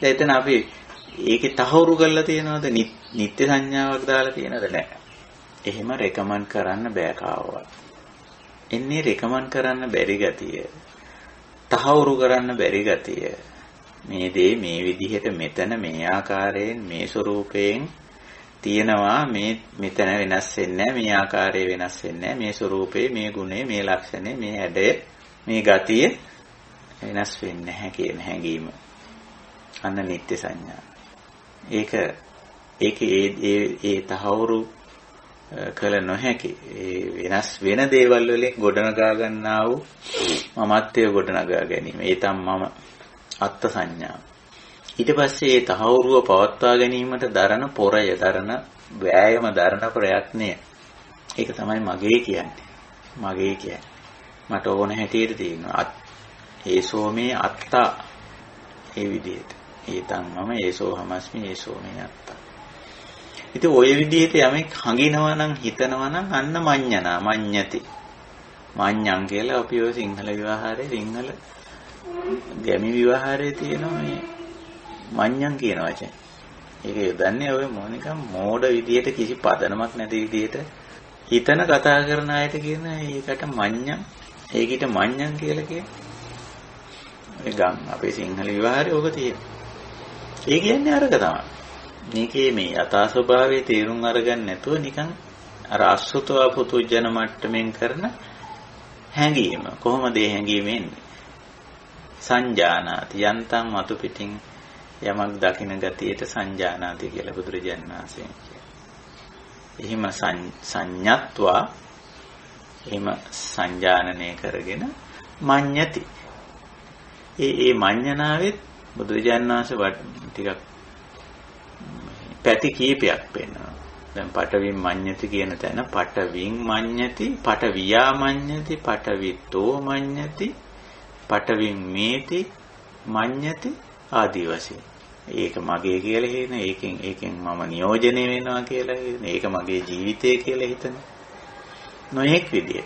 නමුත් මේ චිත්‍රය මේ අස්තිර දේවල් වලින් හදාගත්ත දේ පිළිබඳව ස්ථිර හැඟීමක් ඇති කරගෙන අනාත්ම දේ එකතු කරලා ඒ තුලින් ගොඩනගපු දේ ආත්මයි කියලා හිතා ගැනීම. විපරිණාමයටපත් වෙන දේවල් ටිකක් එකතු කරලා ඒකෙන් හදාගත්ත දේ අවිපරිණාමී කියලා හිතා ගන්නවා නම් ඇති වෙලා පැවතිලා නැති වෙලා යන දේවල් වලින් හදාගත්ත දෙයක් ඇති නැති වෙලා යන එකක් නෑ කියලා හිතා ගන්නවා නම් අන්න මඤ්ඤණා. දැන් මඤ්ඤං කියන එක අපිට තේරෙනවා. මොකද්ද මඤ්ඤං කියන්නේ? මොකද්ද මඤ්ඤණාව කියලා කියන්නේ? ඉතින් ඔන්න ඔය විදිහට මේ මඤ්ඤණා කියන මේ ධර්මතාව නැත්නම් මේ ස්වභාවය අපිට තේරුම් ගන්න පුළුවන්. හොඳයි දැන් අපි ඔය මූලපරියාය දේශනාව ඔහොම තියලා අපි නැවතත් අපේ සූත්‍රයට යන්න ඕන. ඒ තමයි අපේ ධාතු විභංග සූත්‍රය. එතෙන්දී මේ සූත්‍රයේ අවසාන පාඩේ යත්තටිතං මඤ්ඤස්සවා නප්පවත්තන්ති මඤ්ඤස්සවේ නැත්නම් මඤ්ඤස්සවේ කෝපන නප්පවත්තමානි මුනිසන්තෝති උච්චති. යත්තටිතං කියන්නේ යමක් පිහිට කරගෙන නැත්නම් යමක් උපකාර කරගෙන යමක් සම්බන්ධ කරගෙන මඤ්ඤස්සවා නැත්නම් මඤ්ඤස්සවා නප්පවත්තන්ති. මඤ්ඤස්සවා හේවත් මඤ්ඤස්සවා නප්පවත්තන්ති. මේ මඤ්ඤණා කිරීම සිදු නොවේද? අර අපි කියපු මඤ්ඤණා කිරීමක් නොවේද? මඤ්ඤුස්ස වේකෝපන නප්පවත්තමානේ යම් තැනක මේ මඤ්ඤණා කිරීමක් නොවන්නේද? මොනි සන්තෝති උච්චති. අන්න එතන සන්තෝ සංසිඳීමක් සංසුන් වීමක් කියලා කියනවා. නැත්නම් මොනි කියලා කියනවා. මේ පුද්ගලයා කියලා ගන්නවට වැඩිය දැන් මෙතන පරිවර්තනයේවලදී මුනිතෙම කියලා. ඉතින් එහෙම පුද්ගලයෙක් ගැන හංගින්න පටන් ගන්නවා. එහෙම පුද්ගලයෙක් හිතා ගන්න ඕනේ නැහැ. යම් තැනක යම් පුද්ගලයෙක් මේ මඤ්ඤණාව නොකරනවා නම් උත්සව කියන වචනේ උත්සන්න භාවය නැත්නම් වර්ධනය පැවැත්ම කියන වචන දෙයක් කියන්න පුළුවන්. උත්සව කියනකින් අදහස් කරනවා මේ මොහොතේ පවතිනවා කියන අදහස. මතු වී පෙනෙනවා, කැපී පෙනෙනවා, ඉස්සිලා පේනවා කියන අර්ථයේ උත්සව කියන වචන අපි සිංහලෙන් උත්සව කියන්නේ. පාලි භාෂාවේ වචනේ උත්සව කියන වචනේ. ඒකමයි අපි සිංහලෙන් උත්සව කියලා විවහාර කරන්නේ. කිසියම් අර තියෙන தത്വයට වඩා ටිකක් මතු කරලා පෙන්නන මේ උලුප්පල පෙන්නන ලක්ෂණය උත්සව කියලා කියනවා. අපි ඔය එක උත්සව කරන්නේ. මේ මොකක් හරි උත්සල පෙන්නන්න ඕන. මතු කරලා පෙන්නන්න ඕන.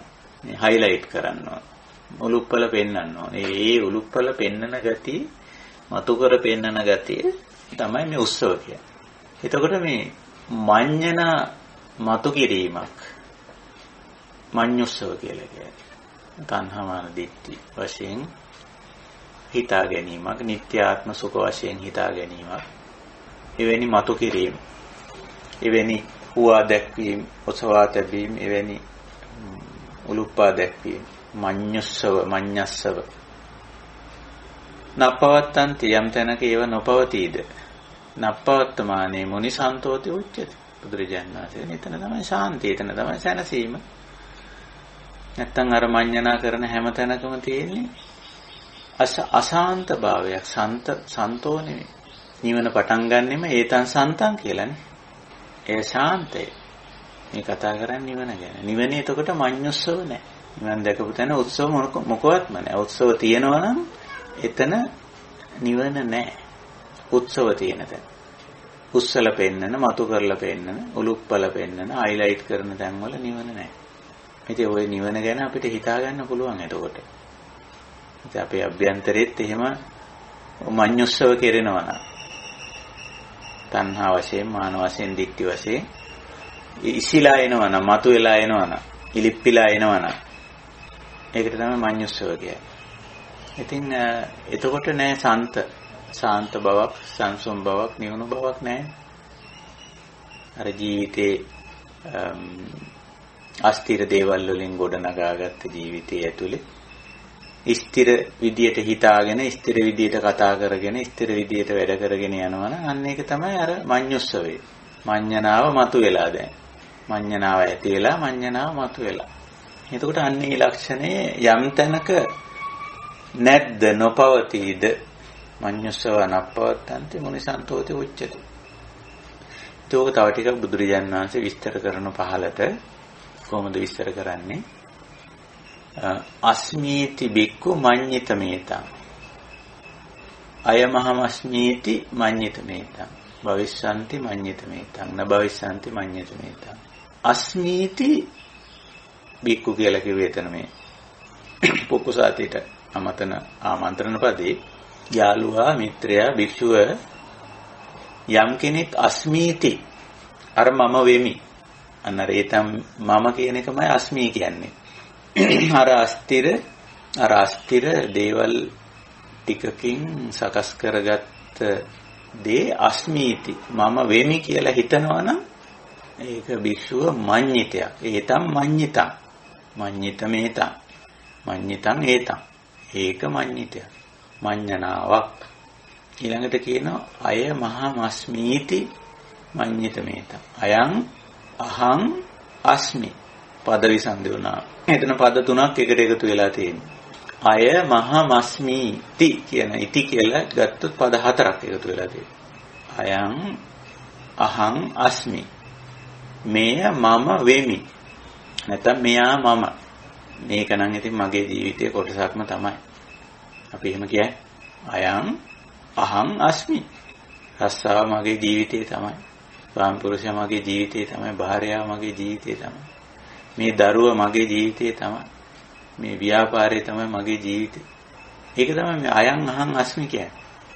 අය මහමස්මීති මඤ්ඤිතා මෝඩ හිතා ගැනීමක්, අවිද්‍යාත්මක හිතා ගැනීමක්, අවිද්‍යාත්මක හැඟීමක් මඤ්ඤිත කියන එකට සිංහල සරල වචනේ අපිට ගන්න පුළුවන් මෝඩ හිතා ගැනීමක්, අවිද්‍යාත්මක හිතා ගැනීමක්, අවිද්‍යාත්මක හැඟීමක්, මෝඩ හැඟීමක් මඤ්ඤණා කියලා කියන්නේ. ඉතින් මේ මෝඩ හැඟීම් තියෙනකන් නසන්තෝ සැනසීමක් නැහැ, සහනයක් නැහැ. ඒකයි බුදුරජාණන් වහන්සේ කියන්නේ මඤ්ඤස්සව නප්පවත්තන්ති නප්පවත්තමානේ සන්තෝති උච්චති කියලා. වෙනි මෝඩ හැඟීම් නැති තැනක තමයි මේ සැනසීම තියෙන්නේ. ඉතින් අස්මීති මඤ්ඤිත මේත. අයං අහං අස්මීති මඤ්ඤිත මේත. ඊළඟට කාලාර්ථයේ සලකලා බුදුරජාණන් වහන්සේ මෙතන වචන ඉදිරිපත් කරන භවිස්සanti මඤ්ඤිත මේත. භවිස්සanti කියන්නේ අනාගත අර්ථය. මම නම් මෙහිමම කරන මේ වැඩේ මෙහිමම කරන මේ විදිහටම වෙන්න ඕන මෙහිමම වෙයි. අනාගතයට අපි ප්‍රොජෙක්ට් කරන විදිය බලන්න. ඉස්සරහට නිකන් ප්‍රොජෙක්ෂන් එක. අනාගතයට යමක් සැලසුම් කරන්න එපා කියන එක නෙමෙයි මේ කියන්නේ. එහෙම වරද්ද ගන්න හොඳ නෑ මේ දහම. දැන් අම්මලා තාත්තලා බලන්නකෝ කොච්චර භවිෂ්‍යන්ති කියන අනාගතයට සැලසුම් කරනවද කියලා බලන්න. Tamanට දරුමල්ව ඉන්නෝ නම් ඉතින් ඒගොල්ලෝ වෙනුවෙන් මව්පියෝ සෑහෙන අනාගත සැලසුම් සකස් කරා. නේ? ඉතින් ඒක වැරද්දක්ද? ඒක වැරද්දක් නෑ. බුදුරජාණන් වහන්සේත් එසේ කරන්න කියලා දේශනා කළා තියෙනවා. එතකොට බුදුරජාණන් වහන්සේත් මව්පියන්ට කියලා තියෙනවා මේ දේවල් දරුවෝ වෙනුවෙන් කරන්න ආදී වශයෙන් කියලා ලෞකික ප්‍රයත්න ඇතුලේ මේ භවිෂ්‍යන්ති අනාගතයේ වෙනුවෙන් යම් දේවල් කිසියම් ආකාරයකට සැලසුම් කිරීමක් සංවිධානය කිරීමක් නැත්තේ නෑ. එතකොට ඒක නෙවෙයි මේ මඤ්ඤිතේ කියලා කියන්නේ. ඒ අනාගතයට සැලසුම් කිරීම සංවිධානය කිරීම අනාගතය යලලා යම් දේවල් හිතීම අර තණ්හා මාන දිට්ඨි වශයෙන් එහෙම හැඟීම් ඇති කරගන්නවා. ඒක නම් මේක අනිවාර්යෙන් වෙයි. හිත අනිවාර්යෙන් වහිනවා. නැත්නම් හිත අනිවාර්යෙන් පායනවා. හිත අනිවාර්යෙන් මෙයා එනවා. අනිවාර්යෙන් මෙයා හිත එන්න ඕන. මෙයා මෙහෙම වෙන්න ඕන. මෙයා මේක අනාගතේ මේක මේ විදිහට කරන්නම ඕන. මගේ දරුවා අනාගතේ මෙහෙම වෙන්නම ඕන. මෙහෙම වෙන්නම ඕන මගේ දරුවා මගේ පුතා දුව බෑනලේලි අනාගතේ මෙහෙම වෙන්න ඕන. මගේ මොනුපුරා මිනිපිරි මෙහෙම වෙන්න ඕන. අනර නිත්‍ය සංඥාවෙන් අනාගතය ගැන හිතනවා නම් ඒක මඤ්ඤණාව. ඒක මෝඩ හිතා ගැනීමක්. ඒක අවිද්‍යාත්මක හිතා ගැනීමක්. අනාගතය ගැන හිතන එක මඤ්ඤණාවක් නෙමෙයි. අනාගතය ගැන සැලසුම් කරන එක මඤ්ඤණාවක් නෙවෙයි. අනාගතය ගැන මෝඩ විදිහට හිතනවා නම් ඒ කියන්නේ නිත්‍ය සංඥාවෙන් ආත්ම සංඥාව. ඉදිරියේදී මේ දේ මේ විදිහට මට ඕන විදිහට මං කැමති විදිහට වෙන්න ඕන. එදාට කියන්නේ කවද්ද? ඉදිරියේ දවසක මේ දේ මං කැමති විදිහට මට ඕන හැටියට වෙන්න ඕන. ඒක ඔහොම ආහස් මාලිගා මනෝ විකාර සැලසුම් කරගෙන ඉන්නවා. ඉතින් මොකද වෙන්නේ? ඒ විදිහට වෙන්නේ නැහැ. වෙන්නත් පුළුවන් නොවෙන්නත් පුළුවන්. ඒක නිසා භවිස්සන්ති බුදුරජාණන් වහන්සේ ප්‍රදේශනා කරන භවිස්සන්ති අනාගත කර්ම. යමක් විය යුතුයි සහ වෙන දේ පිළිබඳව අර විදිහට හිතනවනම් අර සංඥා මාත්‍රයෙන් නිකන් මතු පිටින් හිතලා ඒක නම් එහෙම වෙයි එහෙම වෙන්න ඕන එහෙම නොවෙන්න බෑ ආදි වශයෙන් ඒක මඤ්ඤිතයක්. නබවිස්සන්ති මඤ්ඤිතමේත. නොවිය යුතුයි කියලා හිතනවා නම් අනාගතයේ මේක මෙහෙම නොවිය යුතුයි. ඒකත් ඉතින් මඤ්ඤිතමේත. භවිස්සන්ති මඤ්ඤිතමේතන් වගේම නබවිස්සන්ති මඤ්ඤිතමේත. නොවිය යුතුයි කියලා හිතනවා නම් අර විදිහට ස්ථිර වශයෙන් මේක මෙසේම නොවිය යුතුයි කියලා හිතනවා නම් ඒකත් ඉතින් මඤ්ඤිතය.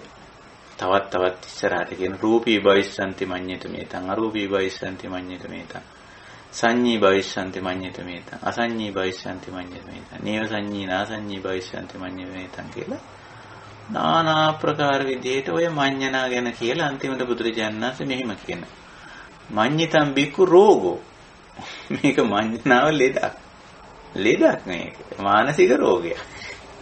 ඇඟේ හැදෙන ලෙඩක් නෙවෙයි මේ කියන්නේ. ඉතින් රෝගෝ කියන වචنين අදහස් කරන්නේ ශාරීරික ව්‍යාධියක් ගැන නෙවෙයි. මේක මානසික ලෙඩක් මඤ්ඤණාව කියලා. අනාගත මේ දැන් මෙහෙම වෙන්න ඕන හරි අනාගතයේ මේ විදිහට විය යුතුයි කියලා අර අස්තිර දේවල් වලින් නිර්මාණය කරපු ඒවා ගැන ස්ථිර හැඟීම් ඇති කරගන්න එක වර්තමාන. අනාගතෙත් එහෙම හැඟීම් ඇති කරගන්නවා නම් බුදුරජාණන් වහන්සේ කියන එක ලෙඩක්. මඤ්ඤිතං රෝගෝ. මේ මඤ්ඤණා කිරිල්ල ලෙඩක්. මඤ්ඤිතං ගණ්ඩ. ඒක නිකන් ශරීරයේ හැදිච්ච gaduවක්. gediyak කියලා අපි කියනවා. ඉතින් ඕක තියෙනවා. වේදනා කැක්කුම් දිගී තියෙන gediyak වගේ. ගණ්ඩයක්, gaduවක්, gediyak වගේ. මඤ්ඤිතං සල්ලං. සල්ල කියන්නේ උලට, ඇනිලා තියෙන උලට. තැන් වල තියෙන උල් නෙවෙයි. ඇනී තිබෙන උලට සල්ල කියන්නේ. ඇඟේ ඇනිලා තියෙන්නේ. ඔය තමහර කටු එහෙම ඇනුනම ඒ කටු කෑල්ල ඇතුළට කැරිලා තියෙනවා. දැන් ඉතින් ඕක ඉතින් කොච්චරවත් රිදෙනවා. කැක්කුමයි. පය තිබ්බත් තියෙන වාරයක් පාසා අරක මේ පෑරෙනවා. ඇනි තියෙන උලටයි සල්ලම් කියලා කියන්නේ.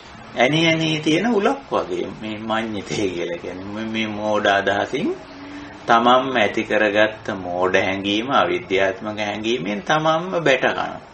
තමන්ම දුක් විඳිනවා. ඒකයි මේ උපමා වලින් බුදුරජාණන් වහන්සේ කියන සල්ලම්. ඇනී තිබෙන උලක් වගේ කියන සල්ලම්. මඤ්ඤිතං රෝගෝ මඤ්ඤිතං ගණ්ඩෝ මඤ්ඤිතං සල්ලම්. ඉතින් එහෙම කියලා කියනවා සබ්බ මඤ්ඤිතානං සමතික්කමෝ මුනි සන්තෝති පුච්චති. ඔන්න ඔය සියලු මඤ්ඤිත ඉක්මවා ගියාන. මොකද ඉක්මවා යනවා කියලා කියන්නේ? අර මඤ්ඤණා දකින්නවා අපි තුලින්ම දකින්නවා. මම මොනතරම් මෝඩ හැඟීමක්ද මේ ඇති කරගෙන තියෙන්නේ අවිද්‍යාත්මක හැඟීමක්ද ඇති කරගෙන තියෙන්නේ මේ අස්තිර දේවල් ටිකක් එකතු කරලා ඒකෙන් යමක් නිර්මාණය කරලා ඒකට මමයා කියලා දාලා මගේ කියලා දාලා ඊට පස්සේ මම ඒක මට ඕන හැටියට පවත්ව ගන්න ඕනේ කියන මෝඩ වැඩක මං යෙදිලා ඉන්නවා නේද කියලා යම් මොහොතක වැටහුණාද අන්න බුදු වුණා එතෙන්. බුදු වෙනවා කියලා කියන්නේ දිග පළල වැඩි වෙනවා උස මහත වැඩි වෙනවා රැස් විහිදෙනවා නෙමෙයිනේ.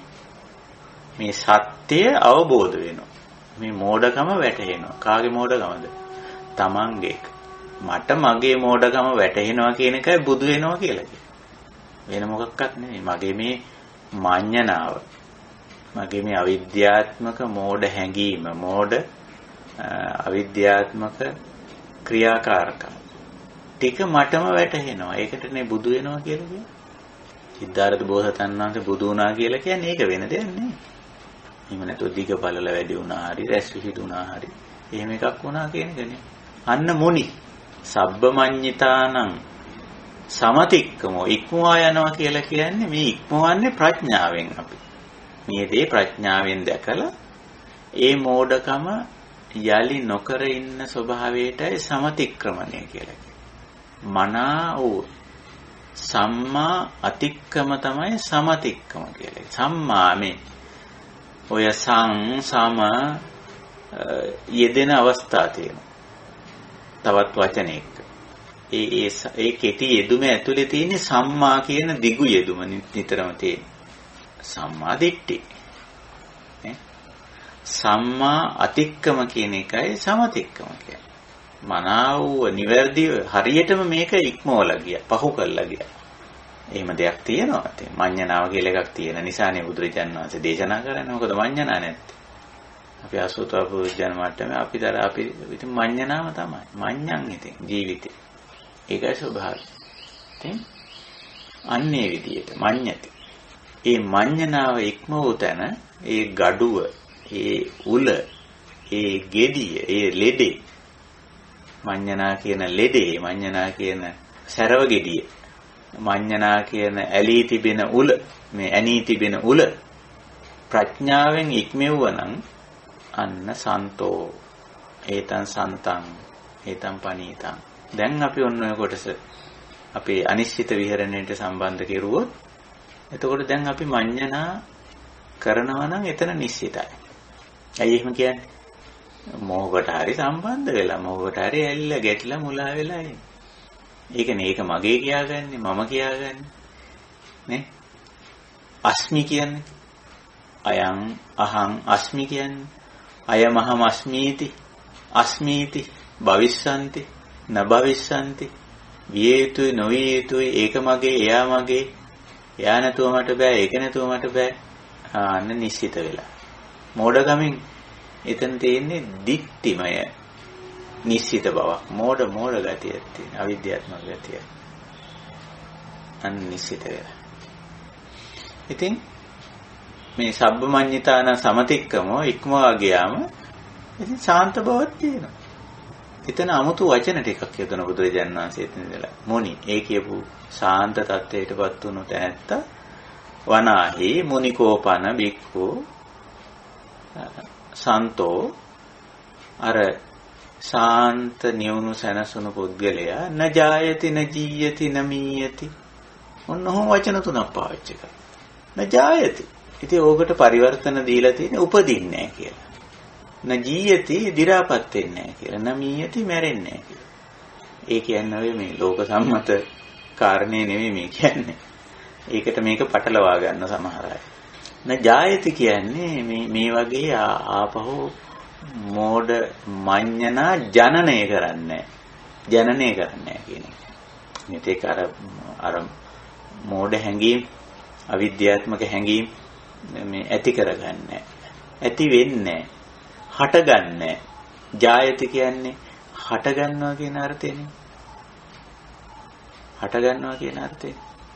ඒකයි. එහෙම හටගැනීමක් නෑ. මේ මෝඩ අදහස්, අවිද්‍යාත්මක අදහස්, අවිද්‍යාත්මක ක්‍රියාකාරකම් මේ ඊතනත්තගේ ජීවිතේ හටගන්නේ නෑ. හටගන්න හේතුව නෑ දැන් ඇයි? දැක්ක මේක මඤ්ඤණාවක් කියලා. මේ මෝඩ මේ අස්තිර දේවල් ටිකක් එකතු කරලා ඒකෙන් යම්කිසි මම කියලා එකක් හදාගෙන ඊට පස්සේ ඒක මට ඕන හැටියට තියෙන්න ඕනේ කියලා හදාගෙන ඒ කරගත්ත ගොංකම මෝඩකම අවිද්‍යාත්මක දේ මමම මා තුලින් දැක්කා. අර බුද්ධ කල්යාණ මිත්‍රයාගේ මාර්ගෝපදේශනේ මඟ පෙන්වීම අනුව. දැන් ඒ වගේ මෝඩ අවිද්‍යාත්මක සිටිවිලි හැඟීම් මා තුල ඇති වෙන්නේ නැජායති. ඒකයි මේ කියන්නේ. නජීයති නමීයති. ජීයති කියන්නේ දි รา පත් වීමනේ. ජීර්ණයටපත් වීමනේ. ඉතින් එහෙම එකක් හටගන්නේ නැත්තම් එහෙම එකක් දි รา පත් වෙන්න දෙයක්වත් නැහැ. ඒ යමක් හටගන්න එපා. ඒක දි รา පත් වෙන්නේ. මෙතන ජීයති කියන්නේ සාමාන්‍ය රූප ධර්මයක් වෙනස් වෙනවා, දි รา පත් වෙනවා වගේ අදහසක් නෙවෙයි මෙතන කියන්නේ. මේ සංකල්පත් ජරා ජීර්ණ වෙනවනේ. ඉතින් මේ සංකල්ප ජරා ජීර්ණ වෙනකොට හරි දුකටපත් වෙනවා.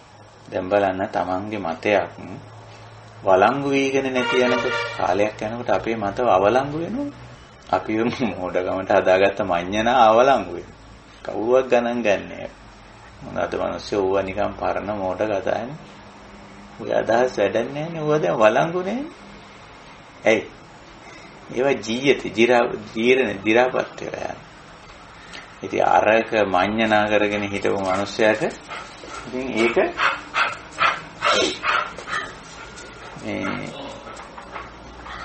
හරි දුක. ඇයි? මගේ මතය මගේ අදහස කෝ දැන් වළංගු නැහැ. පිළිගන්නේ නැහැ. බාරගන්නේ නැහැ. අදාළ නැහැ. අන්න ජීයති. බුදුරජාණන් වහන්සේ කියන නජීයති. නජීයති. දි รา පත් වීමක් නැහැ. නමීයති. සාමාන්‍ය මීයති කියන්නේ මැරෙනවා කියන අදහස. මෙතන මීයති කියන්නේ ඒ අදහස නෙමෙයි. ඒ අදහස නෙමෙයි. එහෙම මැරෙන්න නැත්තම් නිමා වෙන්න ඒ වගේ මෝඩ අදහසක් මෙතන නැහැ. න ජායති නම් න ජීයති න මීයති. ඉතින් හටගන්නේ නැත්තම් මෝඩ අදහසක්. ඒ අවිද්‍යාත්මක අදහසක් මඤ්ඤණාවක් නැති තැන මඤ්ඤණා වෙනස් වෙනවත් මඤ්ඤණා නැති වෙනවත් දෙයක් නැහැ. තව වචන ටිකක් පාවිච්චි කරන නකුප්පති නපිහෙති. එතන කුප්පති කලබල වීමක්, කුපිත වීමක්, තැති ගැනීමක් නැහැ. ඒකයි. ඊළඟට පිහෙති. පිහෙති කියන වචනේ නම් කැමැති වෙනවා වගේ අදහසක් තියෙන්නේ. පිහෙති කියන වචනේ න පිහෙති. කැමැති වෙන්නේ නැහැ. ඉතින් කැමැති වෙන්නේ දෙයක් නැහැ. කැමැති වීමක් කියන එකක් මෙතන අදහස් කරන්නේ.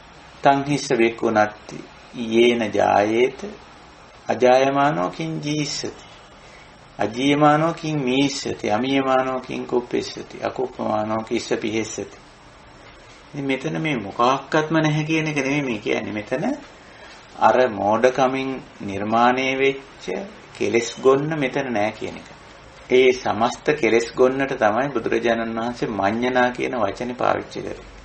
හට ගැනීමක් නැත්තම් එතන මේ නිමාවකුත් නැහැනේ. මෝඩ අදහසක් આવොත්නේ මේ මෝඩ අදහස වෙනස් වෙනකොට මෙතන කලබල වෙන්නේ. ඒක අල්ලගත්ත අයට තැති ගැනීම ඇති වෙන්නේ, රණ්ඩු සරුවල් වලට එන්නේ, ගහමරා ගන්න එන්නේ.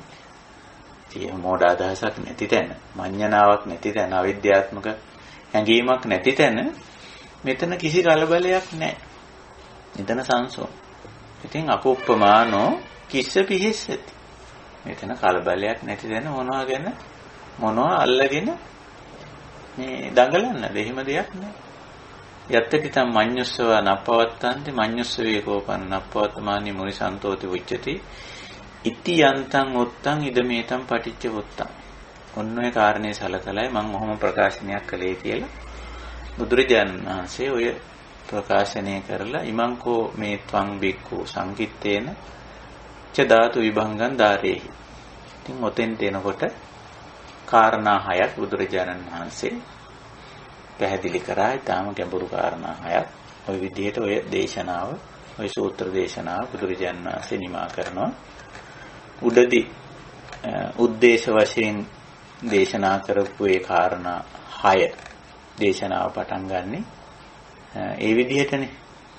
ච ධාතු අයං බික්කු කියලා. ඉතින් ඒ තමයි බුදුරජාණන් වහන්සේ පැහැදිලි කර ආකාරය. ඊතන කාරණා වශයෙන් ගත්තොත් ච ධාතු අයං බික්කු පුරිසෝ නැත්නම් පුද්ගලෝ ච පස්සායතන අට්ඨාරසමනෝපවිචාර ආදී වශයෙන් අන්තිමට යත්තටිතං මඤ්ඤුස්සන නප්පවත්තන්ති මඤ්ඤුස්සේ කෝපන්නප්පවත්තමානි මුනිසන්තෝති උච්චති කිය. තේ පිළිබඳ පඤ්ඤං නප්පමජ්ජේය සච්ච මනුරක්කේය චාගං අනුබ්‍රෝහේ සම්තිමේව සික්කේය කියලා ওই විදිහට පටන් ගත්ත දේශනාව. මේ සතර මහා භූත සහ ආකාශ විඥාන ධාතු වලින් සකස් වෙලා තියෙන මේ පෞරුෂය ගැන උන්වහන්සේ දේශනාව ආරම්භ කරලා ඊට පස්සේ කියනවා මේකේ යථා ස්වභාවය මේකයි. පුක්කුසාති අපි තේරුම් ගන්න තියෙන්නේ මෙන්න මේ කාරණේ. අපි මේවා තේරුම් ගත්තේ නැති නිසා තමයි මේවට තණ්හා මාන දිට්ඨි කරන්නේ. ඒවයින් හංගින ගතිය තමයි මේ මඤ්ඤණා කරලා තියෙන්නේ. ඉතින් අපි ඕවා අවබෝධ කරගත්තා නම් මේ ධාතු හයක එකතුවක් පුද්ගලයා කියලා කියන්නේ. පෞරුෂය කියලා කියන්නේ. ච ධාතු අයම් පුද්ගලෝ නැත්නම් අයම් පුරිසෝ මේ පෞරුෂය හයක්. ඉතින් ඕවා මේ ස්ථිරසාර දේවල් වෙන්නේ අස්ථිර අසාර දේවල් වලින් නිර්මාණය කරපු දෙයක් මේ පෞරුෂය කියලා කියන්නේ. අයම් පුරිසෝ මේ පෞරුෂය ච ධාතු හයකින්. ඒ ධාතු ස්ථිරද? දැන් පඨවි ධාතු ස්ථිරද? අපි දැන් මේ මූලපරියාය දේශනාවට ගියේ කියන්නේ පඨවි ධාතුව අස්ථිරයි. ආපෝ ස්ථිරද? අස්ථිරයි. වායෝ ධාතුව ස්ථිරද? අස්ථිරයි. තේජෝ ධාතුව ස්ථිරද? අස්ථිරයි. ආකාශ ධාතුව ඒත් එහෙමයි. විඥාන ධාතුව ඒත් එහෙමයි. එහෙනම් අස්ථිර දේවල් ටිකක් එකතු වෙලා හැදිච්ච දෙයක් මේ පෞරුෂය. ඉතින් මේ පෞරුෂය ස්ථිරද? එතකොට ස්ථිරයි කියලා හිතාගත්තොත් අන්න මඤ්ඤණාව, අන්න මෝඩකම, අන්න අවිද්‍යාත්මක චින්තනය. ඒකයි ස්වභාවය. ඉතින් ඔන්න ඔය විදිහට බුදුරජාණන් වහන්සේ බොහොම ගැඹුරු දේශනාවක් අවසන් කරනවා. ඉතින් අපි මේ ධාතු විභංග දේශනාවත් අදින් මේ සාකච්ඡාවේදී අවසන් කරනවා. නමුත් අපේ ධර්ම සාකච්ඡාව තවදුරටත් ඉදිරියට යනවා. තවත් සමහරට විභංග සූත්‍රයක් දෙකක් අපි කතා කරන්න අදහස් කරගෙන ඉන්නවා. හොඳයි, එහෙමනම් අපි මගේ සාකච්ඡාව මම මෙතෙන් නිමා කරලා වෙනදා වගේම අපි අවස්ථාව ගන්නවා අපේ ධම් සභාවේ ඉන්න කල්යාණ මිත්‍රයන්ට යමක් මේ ධම් සභාවට එකතු කරන්න සාකච්ඡා සම්මන්ත්‍රණ වශයෙන් අදහස් දැක්වීම වශයෙන් සහ ගැටලු ප්‍රශ්න වගේ අපහැදිලි තැන් වගේ දේවල් තියෙනවා නම් ඒවා ඉදිරිපත් කරන්න අපි මෙතන සිට අවස්ථාව ලබා ගන්නවා. හොඳයි, සාකච්ඡාවට අවස්ථාව. ස්වාමින් වහන්සේ කියන්න. අවසරයි, මේ අසේක පුද්ගලයාගේ මේ පසින්දුරන්ට ගෝචර වෙන ස්වභාවය නිසාම යබුරු ධර්මයේ අවබෝධයෙන් යුක්ත වෙන තුරුම මඤ්ඤණාවෙන් මිදීමට නම් මේ මෝහේ නැමැති අකුසල මූලයම අවබෝධ කළ යුතු නොවේද? ඔව්, දැන් අසුතවා පුතුජන මට්ටමේදී මේ අපි කතා කරන ප්‍රඥාව නැහැනේ. අපිට කියන්න වෙන්නේ සම්පූර්ණයෙන්ම එතන මෝහසාගතයි කියලානේ. එතකොට ක්‍රමයෙන් අපි ධර්ම මාර්ගයට ඇවිදින් මේ ආර්ය ධර්මයේ සත්පුරුෂ ධර්මය තේරුම් ගනිමින් අවබෝධ කරගනිමින් යනකොට අර අවිද්‍යාව දුරු වෙනවා. එතකොට අර මඤ්ඤණා කරන ගතිය ක්‍රමයෙන් අඩු වෙනවා. ඔව්. එතකොට අර අපිට ඕක එකවර වෙනවයි කියලා බලාපොරොත්තු වෙන්න අමාරුයි.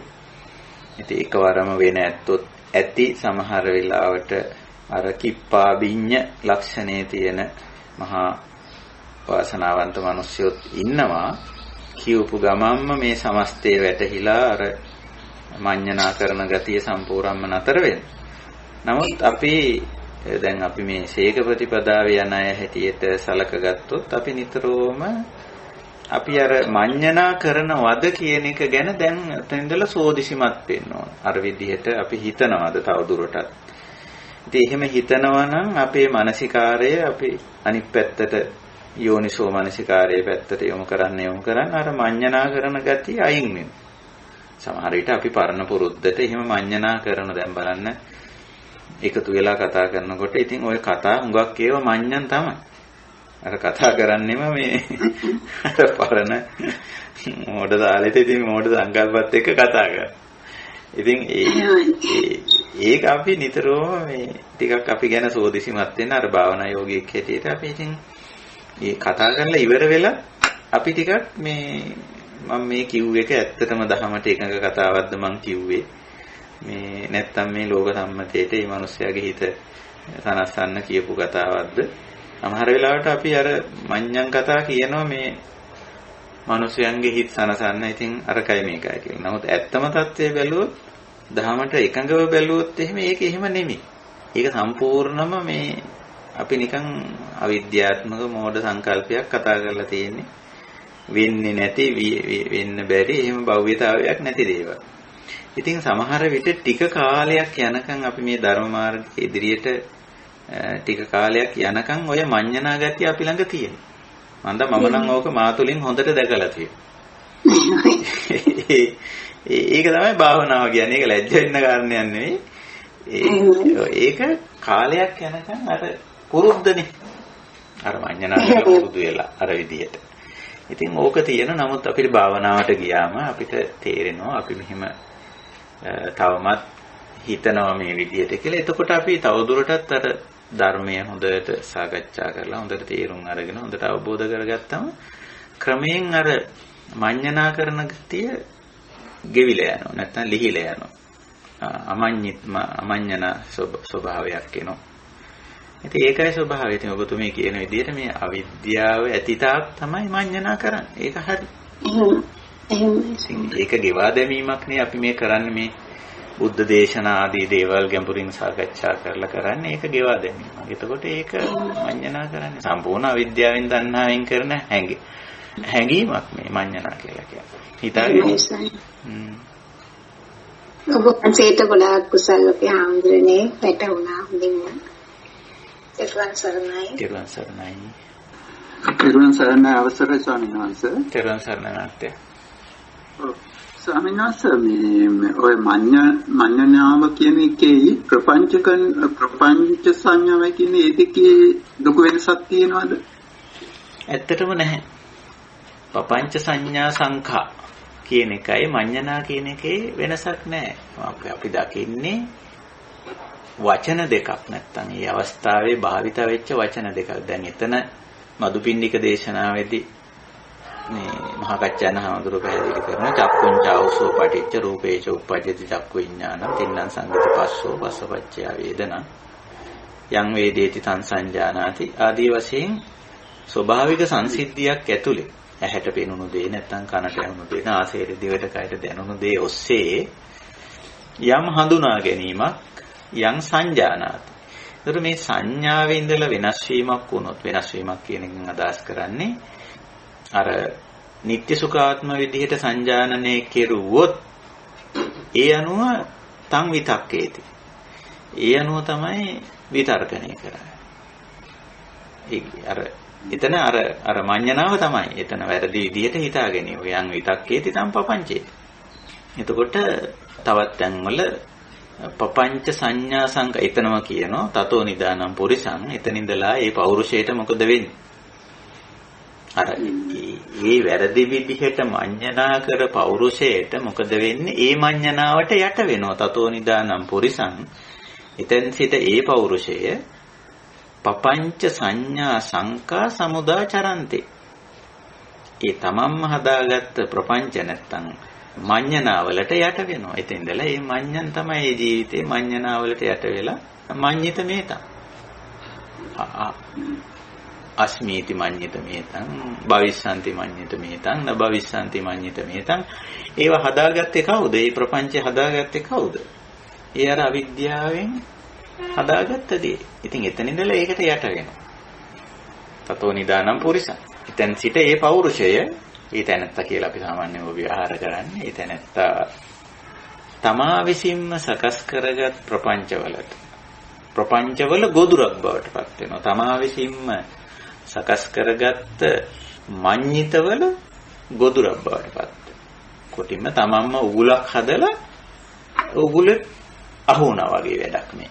තමන් උගුලක් අටවන උගුලක් හදලා තමන්ම අත දානවා ඒකට. අද දැම්ම අහුණා. ඒකයි තතෝ නිදානම් පුරිසං පపంచ සංඥා සංකා සමුදාචරන්ති කියන්නේ. ඉතින් ඇත්තටම හරි වචන දෙකක් විතරයි මෙතන. අතන පාවිච්චි කරන්නේ පపంచ කියන වචනේ. මෙතන පාවිච්චි කරන්නේ මූලපරියාය දේශනාවේදී සහ ධාතු විභංග සූත්‍රයේදී බුදු පියාණන්සි පාවිච්චි කරන්නේ මඤ්ඤණ කියන වචනේ. අර අවිද්‍යාවෙන් තණ්හාවෙන් ඇති කරගන්න මෝඩ හැඟීම, මෝඩ අදහස, අවිද්‍යාත්මක සිතිවිල්ල. ඊට පස්සේ ඒකත් එක්ක අර සමුදාචරණය කියන වචනේ තියෙනවා. එතන ඉඳලා ඒකත් ඒ අනුව ක්‍රියාත්මක වෙනවා කියන අදහසක් තියෙනවා. ප්‍රපංචයට අනුව ක්‍රියාත්මක වෙනවා. මෙතනත් මඤ්ඤණාවට අනුව ක්‍රියාත්මක වීම පෙන්නනෝනේ. අහං අස්මීති මඤ්ඤිත මේත. භවිස්සanti න භවිස්සanti ආදී වශයෙන් මේ රූපී භවිස්සanti අරූපී භවිස්සanti ආදී වශයෙන් අර හිතාගත්ත අවිද්‍යාත්මක මෝඩ සිත්විල්ලට අනුව ක්‍රියාත්මක වීමක් තියෙන එක. දෙපළෙම පෙන්වන්නේ එකම ධර්මතාවය. වචනවල සහ මේවයි පොඩි වෙනසක් විතරයි තියෙන්නේ. ඒක හරියි. පැහැදිලි ස්වාමීන් වහන්සේ තෙරුවන් සරණයි. තෙරුවන් සරණයි. හොඳයි එහෙනම් අපිට වෙනත් සාකච්ඡා කළ යුතු දේ නැති නම් අපි දහම් හමුව හිමා කරමු. එතකොට අපි මේ වෙන විට අපේ මාතෘකාව මේ අනිශ්චිත විහරණය. නැත්තම් අතම්මයතාව. නැත්තම් විසංයුක්ත බව. අනුපාදාන බව. එහෙම නැත්නම් අපපතිට්ඨිත අනිදස්සන ඔය වගේ වචන පාවිච්චි කරලා තියෙනවා බුදුරජාණන් වහන්සේ. තවත් තැන්වල නිවන ගැන කියන තැන්වල අපේ ප්‍රසිද්ධ පාඨේ මතකයිනේ. සන්තං. අදත් අපිට හමුුනේ මුනි සන්තෝති උච්චති. ඒ ශාන්ත භාවය. නැත්නම් සන්තං නැත්නම් පනීතං. ඔය සබ්බ සංකාර සමත උපදීපටි නිස්සග්ග තණ්හක්කය විරාග නිරෝධ ඔය වචන වලින් කියවෙන්නේ මේ අනිශ්චිත බවම තමයි. විරාග නිරෝධ උපදීපටි නිස්සග්ග තණ්හක්කය සංකාර සමත. එතන සංකාර කියන වචනේ ගන්නවා. මේ සංකාර කියන්නේ ඔය පපංච තමයි. ඔය මඤ්ඤණ තමයි. පర్యాయ පදයක් හැටියට ගත්තොත්. ඒතර අවිද්‍යාත්මක සිටිවිලි අවිද්‍යාත්මකව හිතාගැනීම. සංකාර පපංච මඤ්ඤණ. සංකාර සමතෝ මඤ්ඤොස්සව නප්පවත්තන්ති. ඉතින් ඒ කියන්නේ එකමදී. ඊළඟට අතන නිප්පපංච. ප්‍රපංච කිරීමක් නැහැ. නිප්පපංච තථාගතා කියලා කිව්වේ ඒක. සබ්බ සංකාර සමතෝ නිවෙන ස්වභාවය. විසංයුක්තෝ විප්පමුත්තෝ විමරියාදිගතේන චේතසා විහෙරති. ওই වචන වලින් කියවෙන්නේ මොකක්ද? මේ අනිශ්චිත ස්වභාවය. මේ මාන තණ්හා දික්ටි වලින් මේවත් එක්ක කටයුතු කරන්නේ නැති ගතිය. පැහැදිලි ප්‍රඥාවෙන්, පැහැදිලි අවබෝධයෙන්, පැහැදිලි වැටහීමකින් කටයුතු කරන ස්වභාවය මේ කියන්නේ. ඉතින් ඔතෙන්ට අපේ ජීවිතේ ගේන්න පුළුවන් බැරි නෑ. මේක සමහර වෙලාවට කෙනෙක් හිතන්න පුළුවන් මේක අමාරු වැඩක්, මේක කරන්න බැරි වැඩක් ආදී වශයෙන් නෑ. පුළුවන්, පැහැදිලිවම පුළුවන් අනිශ්චිත විහරණයට අපේ ජීවිතේ ගේන්න. මේ අවබෝධය තියෙනවා නම් පළමු කොට බුද්ධ කල්යාණ මිත්‍රයාගේ මේ දේශනා, මේ පැහැදිලි කිරීම අපි හරියට තේරුම් ගනිමු.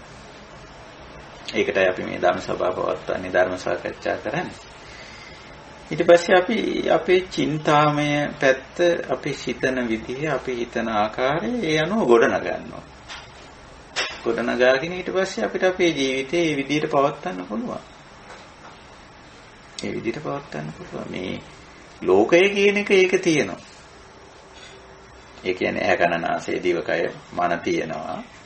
ඒකට ගෝචර වෙන රූප ශබ්ද ගන්ධ රස පොට්ටබ්බ ධම්මක් තියෙනවා. විතරක් නෙවෙයි දකින්නවා, අහනවා, විඳිනවා, වටහා ගන්නවා කියලා දේකුත් තියෙනවා. දැකීමකට, ඇසීමට, විඳීමට, වටහා ගැනීමට අදාළ ද්‍රව්‍ය භාණ්ඩ වස්තු, පුද්ගලික අවස්ථා සිද්ධි ඒවත් තියෙනවා. ඒව නැහැ කියන්න ගියොත් එහෙම ඒක නිකන් වෙන පටලැවිල්ලක් හදා. ඒක ඔක්කොම තියෙනවා. හැබැයි මේ මැද්දේ අනිශ්චිතෝ විහෙරති. දකින්නේ විසංයුක්තව. අහන්නේ විසංයුක්තව. ඇහුවට මඤ්ඤණා කරන්නේ, දැක්කට මඤ්ඤණා කරන්නේ. ඇහුවට ප්‍රපංච කරන්නේ, දැක්කට ප්‍රපංච කරන්නේ. ඇහුවට සංකාර කරන්නේ, දැක්කට වින්දට වටහාගත්තට සංකාර කරන්නේ, ප්‍රපංච කරන්නේ, මඤ්ඤණා කරන්නේ. මඤ්ඤණා කරන දෙයක් නැහැ දැන් මේක. දැන් තේරෙනවනේ, වැටහෙනවනේ. මේක මෙහිම දෙයක් මේ විදියයි. ලෝක සම්මුතික වශයෙන් ලෝක සම්මුතික වශයෙන් කෙරෙන දෙයක් කිය. අපි ඒව තේරුම් ගන්න අනන් තියෙනෝනේ. අර මේ කවි එකක් තියෙන්නේ උපන්නාට මේ ලෝ වැනෙනවා විනා කිය. වැනෙනවා විනා. ඒ කවිය හරි ලස්සන. අපේ සිංහල කවියක් ඒක. ඉතිරි පද දෙකත් හොයාගත්තා, ඉතිරි පද ටිකත් හොයාගත්තා. මොක හරි ආපු. ඕක තමයි ඇත්ත තමයි.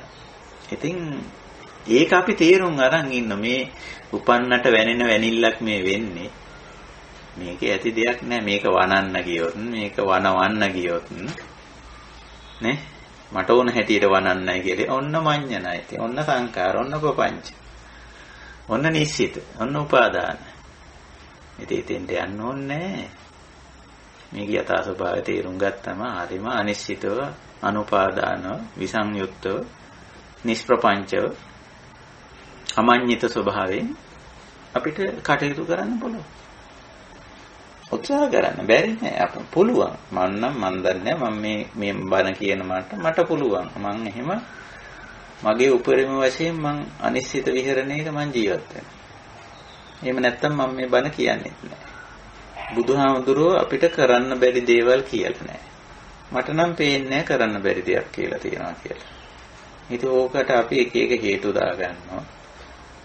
මෙහිම ඉඳගෙන නම් කරන්න බෑ. ගෙවල් වල ඉඳන් කරන්න බෑ. මහාන වෙලා තමයි ඕක කරන්න පුළුවන්. නැත්තම් පන්සල් වලට යන්න. පන්සල් වලට ආපු අය තව කතාවක් කියනවා. පන්සල් වල ඉන්න ආමුදුරුවෝ මේනියෝරු අපෝ මේවා ඉඳ මේ පන්සල් වල ආරාම වල ඉඳගෙන බෑ. අපි යන්න ඕන භාවනා මධ්‍යස්ථාන වල කාත් කවුරුවත් නැති තැන් වලට යන්න ඕන. ඔහොම කියන්න පටන්. එතෙන්ට ගිහිලා කියන අපෝ මේ භාවනා යෝගින් එක මෙහෙ කරන්න බෑ. මේ භාවනා මධ්‍යස්ථිතච්චර හොඳ නැහැ. වෙන තැනකට යන්න ඕන මේක කරන්න කිය.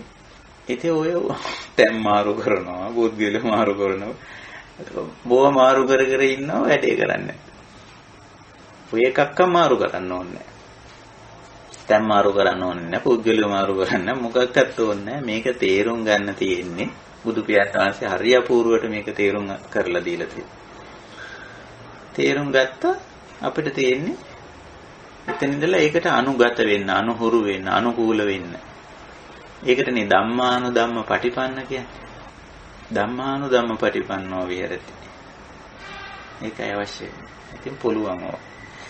ඉතින් බලන්න අපි අවසාන වශයෙන් ධාතු විභංග සූත්‍රයේදී කතා කරේ මඤ්ඤණා කියන වචනේ. ඉතින් ඒකට හරි හොඳට අපේ කල්යාණ මිත්‍රයෝත් ඒවට එකතු කරා.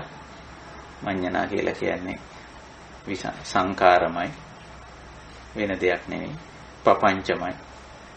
සංකාර කියන්නේ ඉතින් අවිද්‍යාව ඇති තාක් මේක වෙනවා කියන එක. අවිද්‍යාපච්චය සංඛාරා කියන එකනේ පළවෙනියම අදහස මතු කර කෙනා ඒ මතු කරේ ඒකනේ. අවිද්‍යාපච්චය මඤ්ඤණා. අවිද්‍යාපච්චය සංඛාර. අවිද්‍යාපච්චය පපංචෝ. මේ හැමතැනම අවිද්‍යාව තමයි. තණ්හාව තමයි. ඉතින් අවිද්‍යාව දුරු වෙනකොට අවිද්‍යාවත් වේවා ශේෂ විරාග නිරෝධෝ සංඛාර නිරෝධා.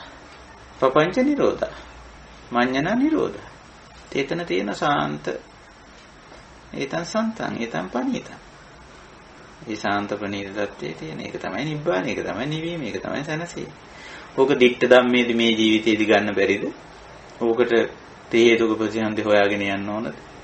ස්ත්‍රී භාවයේ ඉන්නයි පුරුෂ භාවයක් හොයාගෙන යන්න ඕනද? ගෙවල් වල ඉන්නයි පන්සල් වලට එන්න ඕනද? පන්සල් වල ඉන්නයි කැලේ යන්න ඕනද? මේක ටිකක් හිතලා බලන්න. අපි මේ කාරණේ හරියට අවබෝධ කරගෙන ඒ කාර්යයට බසින්නේ නැතුව අපි සමහර වෙලාවට වෙන වෙන හේතු කියන්න පටන් ගන්නවා. වෙන වෙන හේතු කියන්න පුරුදු වෙලා තියෙනවා. බෑ කියන. එහෙම එකක් නැහැ. අපි නිවන් දකින්නේ ඔය ශාන්ත මුනිවරයෙක් වෙන්නේ. මුනි සන්තෝති උච්චති.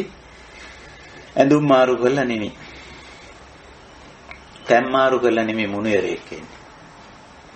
බුදුදහම කියන මේ ශාන්ත නිවුණු සැනසුණු මොනිවරයෙක් වෙන්නේ ලිංගිකත්වයේ මාරු කරලා නෙමෙයි. ස්ථාන මාරු කරලා නෙමෙයි, ඇඳුම් මාරු කරලා නෙමෙයි. භූමිකා මාරු කරලා නෙමෙයි. ඒ භූමිකා තුල, ඒ ස්ථාන තුල, ඒවයි තුල ඉඳගෙන තමයි මොනිවරයෙක් වෙන්නේ. ශාන්ත මොනිවරයෙක් වෙන්නේ. ඒක තමයි පුක්කුසාතිත කිව්ව අපිටත් ඒ ශාන්ත මොනිවරු වෙන්න පුළුවන්. හොඳයි අපි මේ අදිෂ්ඨානිය ඇති කරගමු මේ ජීවිතේදීම මුනි සන්තෝති උච්චති. මේ දේශනාවට අනුව සබ්බ මඤ්ඤිත සබ්බ මඤ්ඤිතාන සියලු මඤ්ඤණ නිමා කිරීමෙන් ඇතිවෙන මේ தত্ত্বය මඤ්ඤොස්සව නප්පවත්තන්ති මුනි සන්තෝති උච්චති කියන தত্ত্বය. ඉතින් සූත්‍රයක පොඩි විස්තරයක් තියෙනවා. ඉතින් ඒක අපිට ඒ තරම් වැදගත් වෙන්නේ නැහැ. ඉතින් කවුරුත් දන්න විස්තරයක්. ඉතින් පුක්කුසාති මේ කාරණේ තේරුම් ගත්තා. මේ ආවේ තමන් බුදුරජාණන් වහන්සේ මේ තමන් හොයාගෙන යන පුද්ගලයා තමයි මට මේ හම්බෙන් හමුුනේ කියන එක එයා තේරුම් ගත්තා. ඊට පස්සේ කිව්වා මේ සමා වෙන්න මම ඔබ වහන්සේට යාළුවා කියලා ඇමතුවා. ආවුසෝ කියලා කිව්වා ඒක ගැන සමා වෙන්න කියලා. ඒක ඉතින් සමාව ගන්න තරම් කාරණේකුත් නෙවෙයි. ඉතින් නොදැන මේ යාළුවා කිව්වේ බුදුරජාණන් වහන්සේට මිත්‍රයා කිව්වා. ඊට පස්සේ බන්තේ කියලා අමතලා ස්වාමීනි කියලා මේ ඒක ගැන සමා වෙන්න. බුදුරජාණන් වහන්සේ ඒක ගණන් ගන්න එපා. අච්චයන්නේ. අච්චයන් අච්චයතෝ දිස්වා. ඉතින් අපි යතින් එහෙම අතපසු වීම වෙනවා. යතා බාලං යතා මූලං යතා කුසලං බාල වැඩ මූල වැඩ අකුසල වැඩ අපි යතින් සිද්ධ වෙනවා. අච්ඡයාගම සමහර වෙලාවට. ඉතින් කමක් නැහැ. ඒක මේ ඒ වගේ දේවල් සිද්ධ වෙනවා. හැබැයි අපි ඒක පටි ගන්නාම අපි ඒක පිළිගමු. අච්ඡයන් අච්ඡේතෝ දිස්සා යතා ධම්මං පටිකරෝ. අපිට පුළුවන් ඒව නිවැරදි කරගන්න. මේ බුදුහාමුදුරන්ට යාළුවා කියන කාරණේ අල්ලලා නෙමෙයි බුදුරජාණන් වහන්සේ මේ කාරණේ කියන්නේ. යතා බාලං යතා මූලං යතා කුසලං කියලා කියන්නේ මේ බුදුහාමුදුරන්ට යාළුවා කිව්ව කාරණේට නෙමෙයි කියන්නේ. ඒක බාල වැඩක්, ඒක මෝඩ වැඩක්, ඒක අකුසලයක් කියන වචනෙන් හඳුන්වන්නේ නෙමෙයි කියන්නේ. ඊට වඩා ගැඹුරු අදහසක් කියන්නේ අපේ ප්‍රමාද දෝෂ වලින්, අසතිමත් භාවයෙන්, අසම්පජඤ්ඤේ නිසා, වීරිය අඩුකම නිසා මේ බාලං මෝල්හං අකුසලං තමයි මේ බාල වැඩ, මෝඩ වැඩ, අකුසල වැඩ කියන්නේ මඤ්ඤණ කෙරෙන්නේ ඉඩ තියෙනවා. ඒකයි. එතෙන්ද කියනවා අමඤ්ඤිත්ත කියන වචනය බුදුරජාණන් වහන්සේ පාවිච්චි කරා. යන්තම් ඔසෝවාදේන සමුජාතයිතබ්බං අමඤ්ඤිත්ත. ඉතින් ඒක මඤ්ඤණා කරන්න දෙයක් නැහැ. ඒක මේ හිතාමතා දෙයක් නෙවෙයි. අපි ඒක පැත්තකට දාමු. අතහැරලා දාමු. ඒක එච්චර වැදගත් දෙයක් නෙවෙයි කියලා. හරිම ලස්සනට බුදුරජාණන් වහන්සේ මේ නොවැදගත් දේවල්, ඕන් නැති දේවල් පැත්තකට දානවා.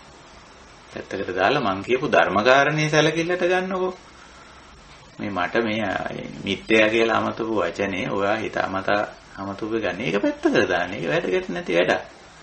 මේකේ වැදගත් දෙයක් තියෙනවා. අපි ඒක ගන්න කියලා. ඉතින් ඒක ගත්තා පොක්කුසාති. අරගෙන ඉතින් බුදුරජාණන් වහන්සේ කිව්ව ලබෙය්‍ය හම්බන්තේ භගවතෝ සම්තිකේ උපසම්පදං. ඔබ වහන්සේ එක්ක තවදුරටත් මේ ආර්ය ප්‍රතිපදාව තුල කටයුතු කරන්න උත්සාහ කරනවා.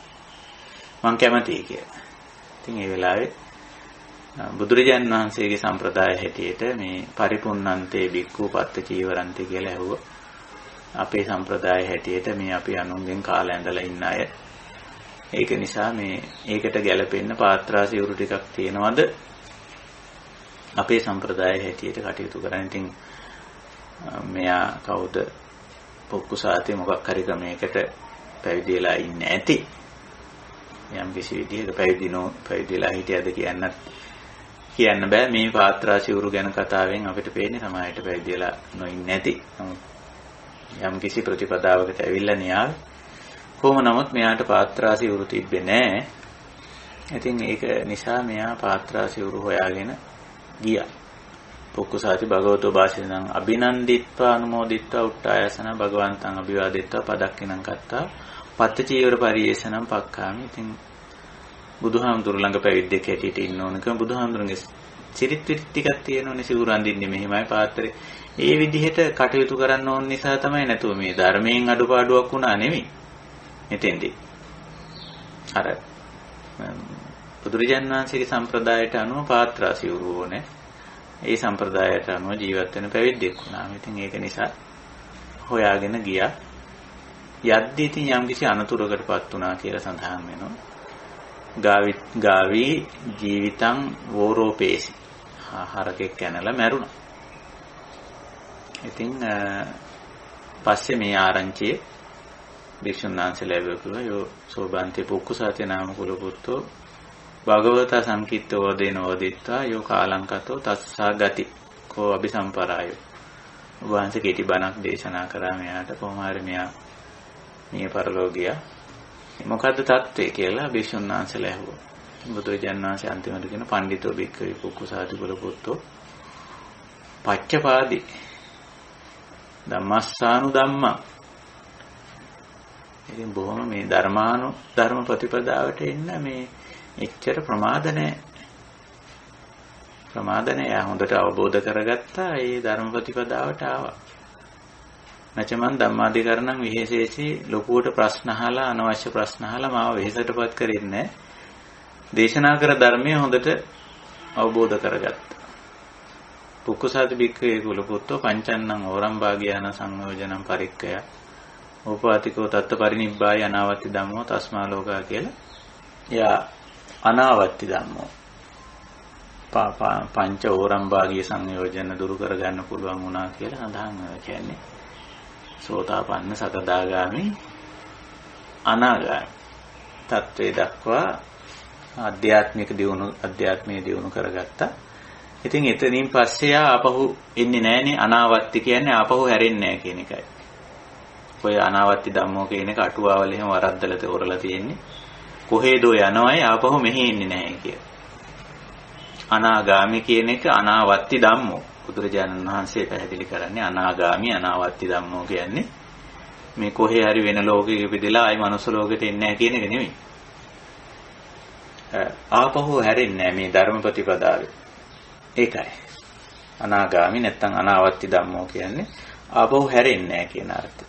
විශේෂයෙන් කාමරාග පටිග වගේ බරපතල සංයෝජන ධර්ම දුරු කරගත්ත කෙනෙක් ආපහු හැරෙන්නේ නැහැ කියන එක. අනාගාමි කියන්නේ. නැත්නම් අනාවත්ති ධම්මෝ මෙතන පාවිච්චි කරන වචන. නොහැරෙන ස්වરૂපයෙන් යුක්තයි. ආවත්ති කියන්නේ ආපහු හැරෙනවා. කාමයට හැරෙනවා කියන එක. යොමු වෙනවා කියන එක ආවත්ති කියන්නේ. අනාවත්ති කියන්නේ නොහැරෙන ලක්ෂණය. යොමු නොවන ලක්ෂණය. ධම්මෝ කියන්නේ ස්වභාවය කියන එකට. අනාවත්ති ධම්මෝ තත්පරිනිබ්බාන. ඉතින් හැරෙන්නේ නැත්තම් එයා ඒ කටයුතු ටික නිමා කරගන්න ආපහු හැරෙන්නේ නැහැ කියන එක. ඉතින් මොන ඔය විදිහේ ඔදිවිතේ සූත්‍රේ නිමා වෙනවා. එවනම් අපි ධාතු විභංග සූත්‍රය අදින් අවසන් කරනවා. ඉතින් අපි බලාපොරොත්තු වෙනවා හෙට නෙවෙයි අනිද්දා නැවතත් 9 වෙනිදා කියලා සෙනසුරාදාවේ නැවතත් මේ විදිහට මුණ ගැහිලා අපේ ධර්ම සාකච්ඡාව තවත් සූත්‍ර දේශනා ඔස්සේ ඉදිරියට ගෙනියන්න.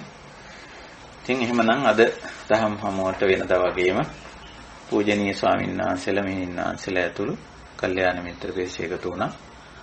මේ ධර්ම අවබෝධය අපි හැම දිනාටම අතම්මයතාව අනිශ්චිතතාව ඇති කරගන්න නිර්වාණ ධර්මයේ සාක්ෂාත් කරගන්නට උපකාරී වේවා උපනිශ්‍රේ වේවා කියන උතුම් අධිෂ්ඨානයෙන් අද දහම් හමුවත් අපි නිමා කරනවා.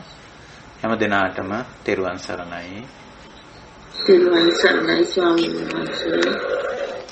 සාදු සාදු සාදු.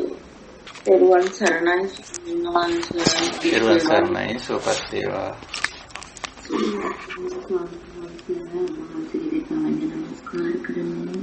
සුවපත් වේවා.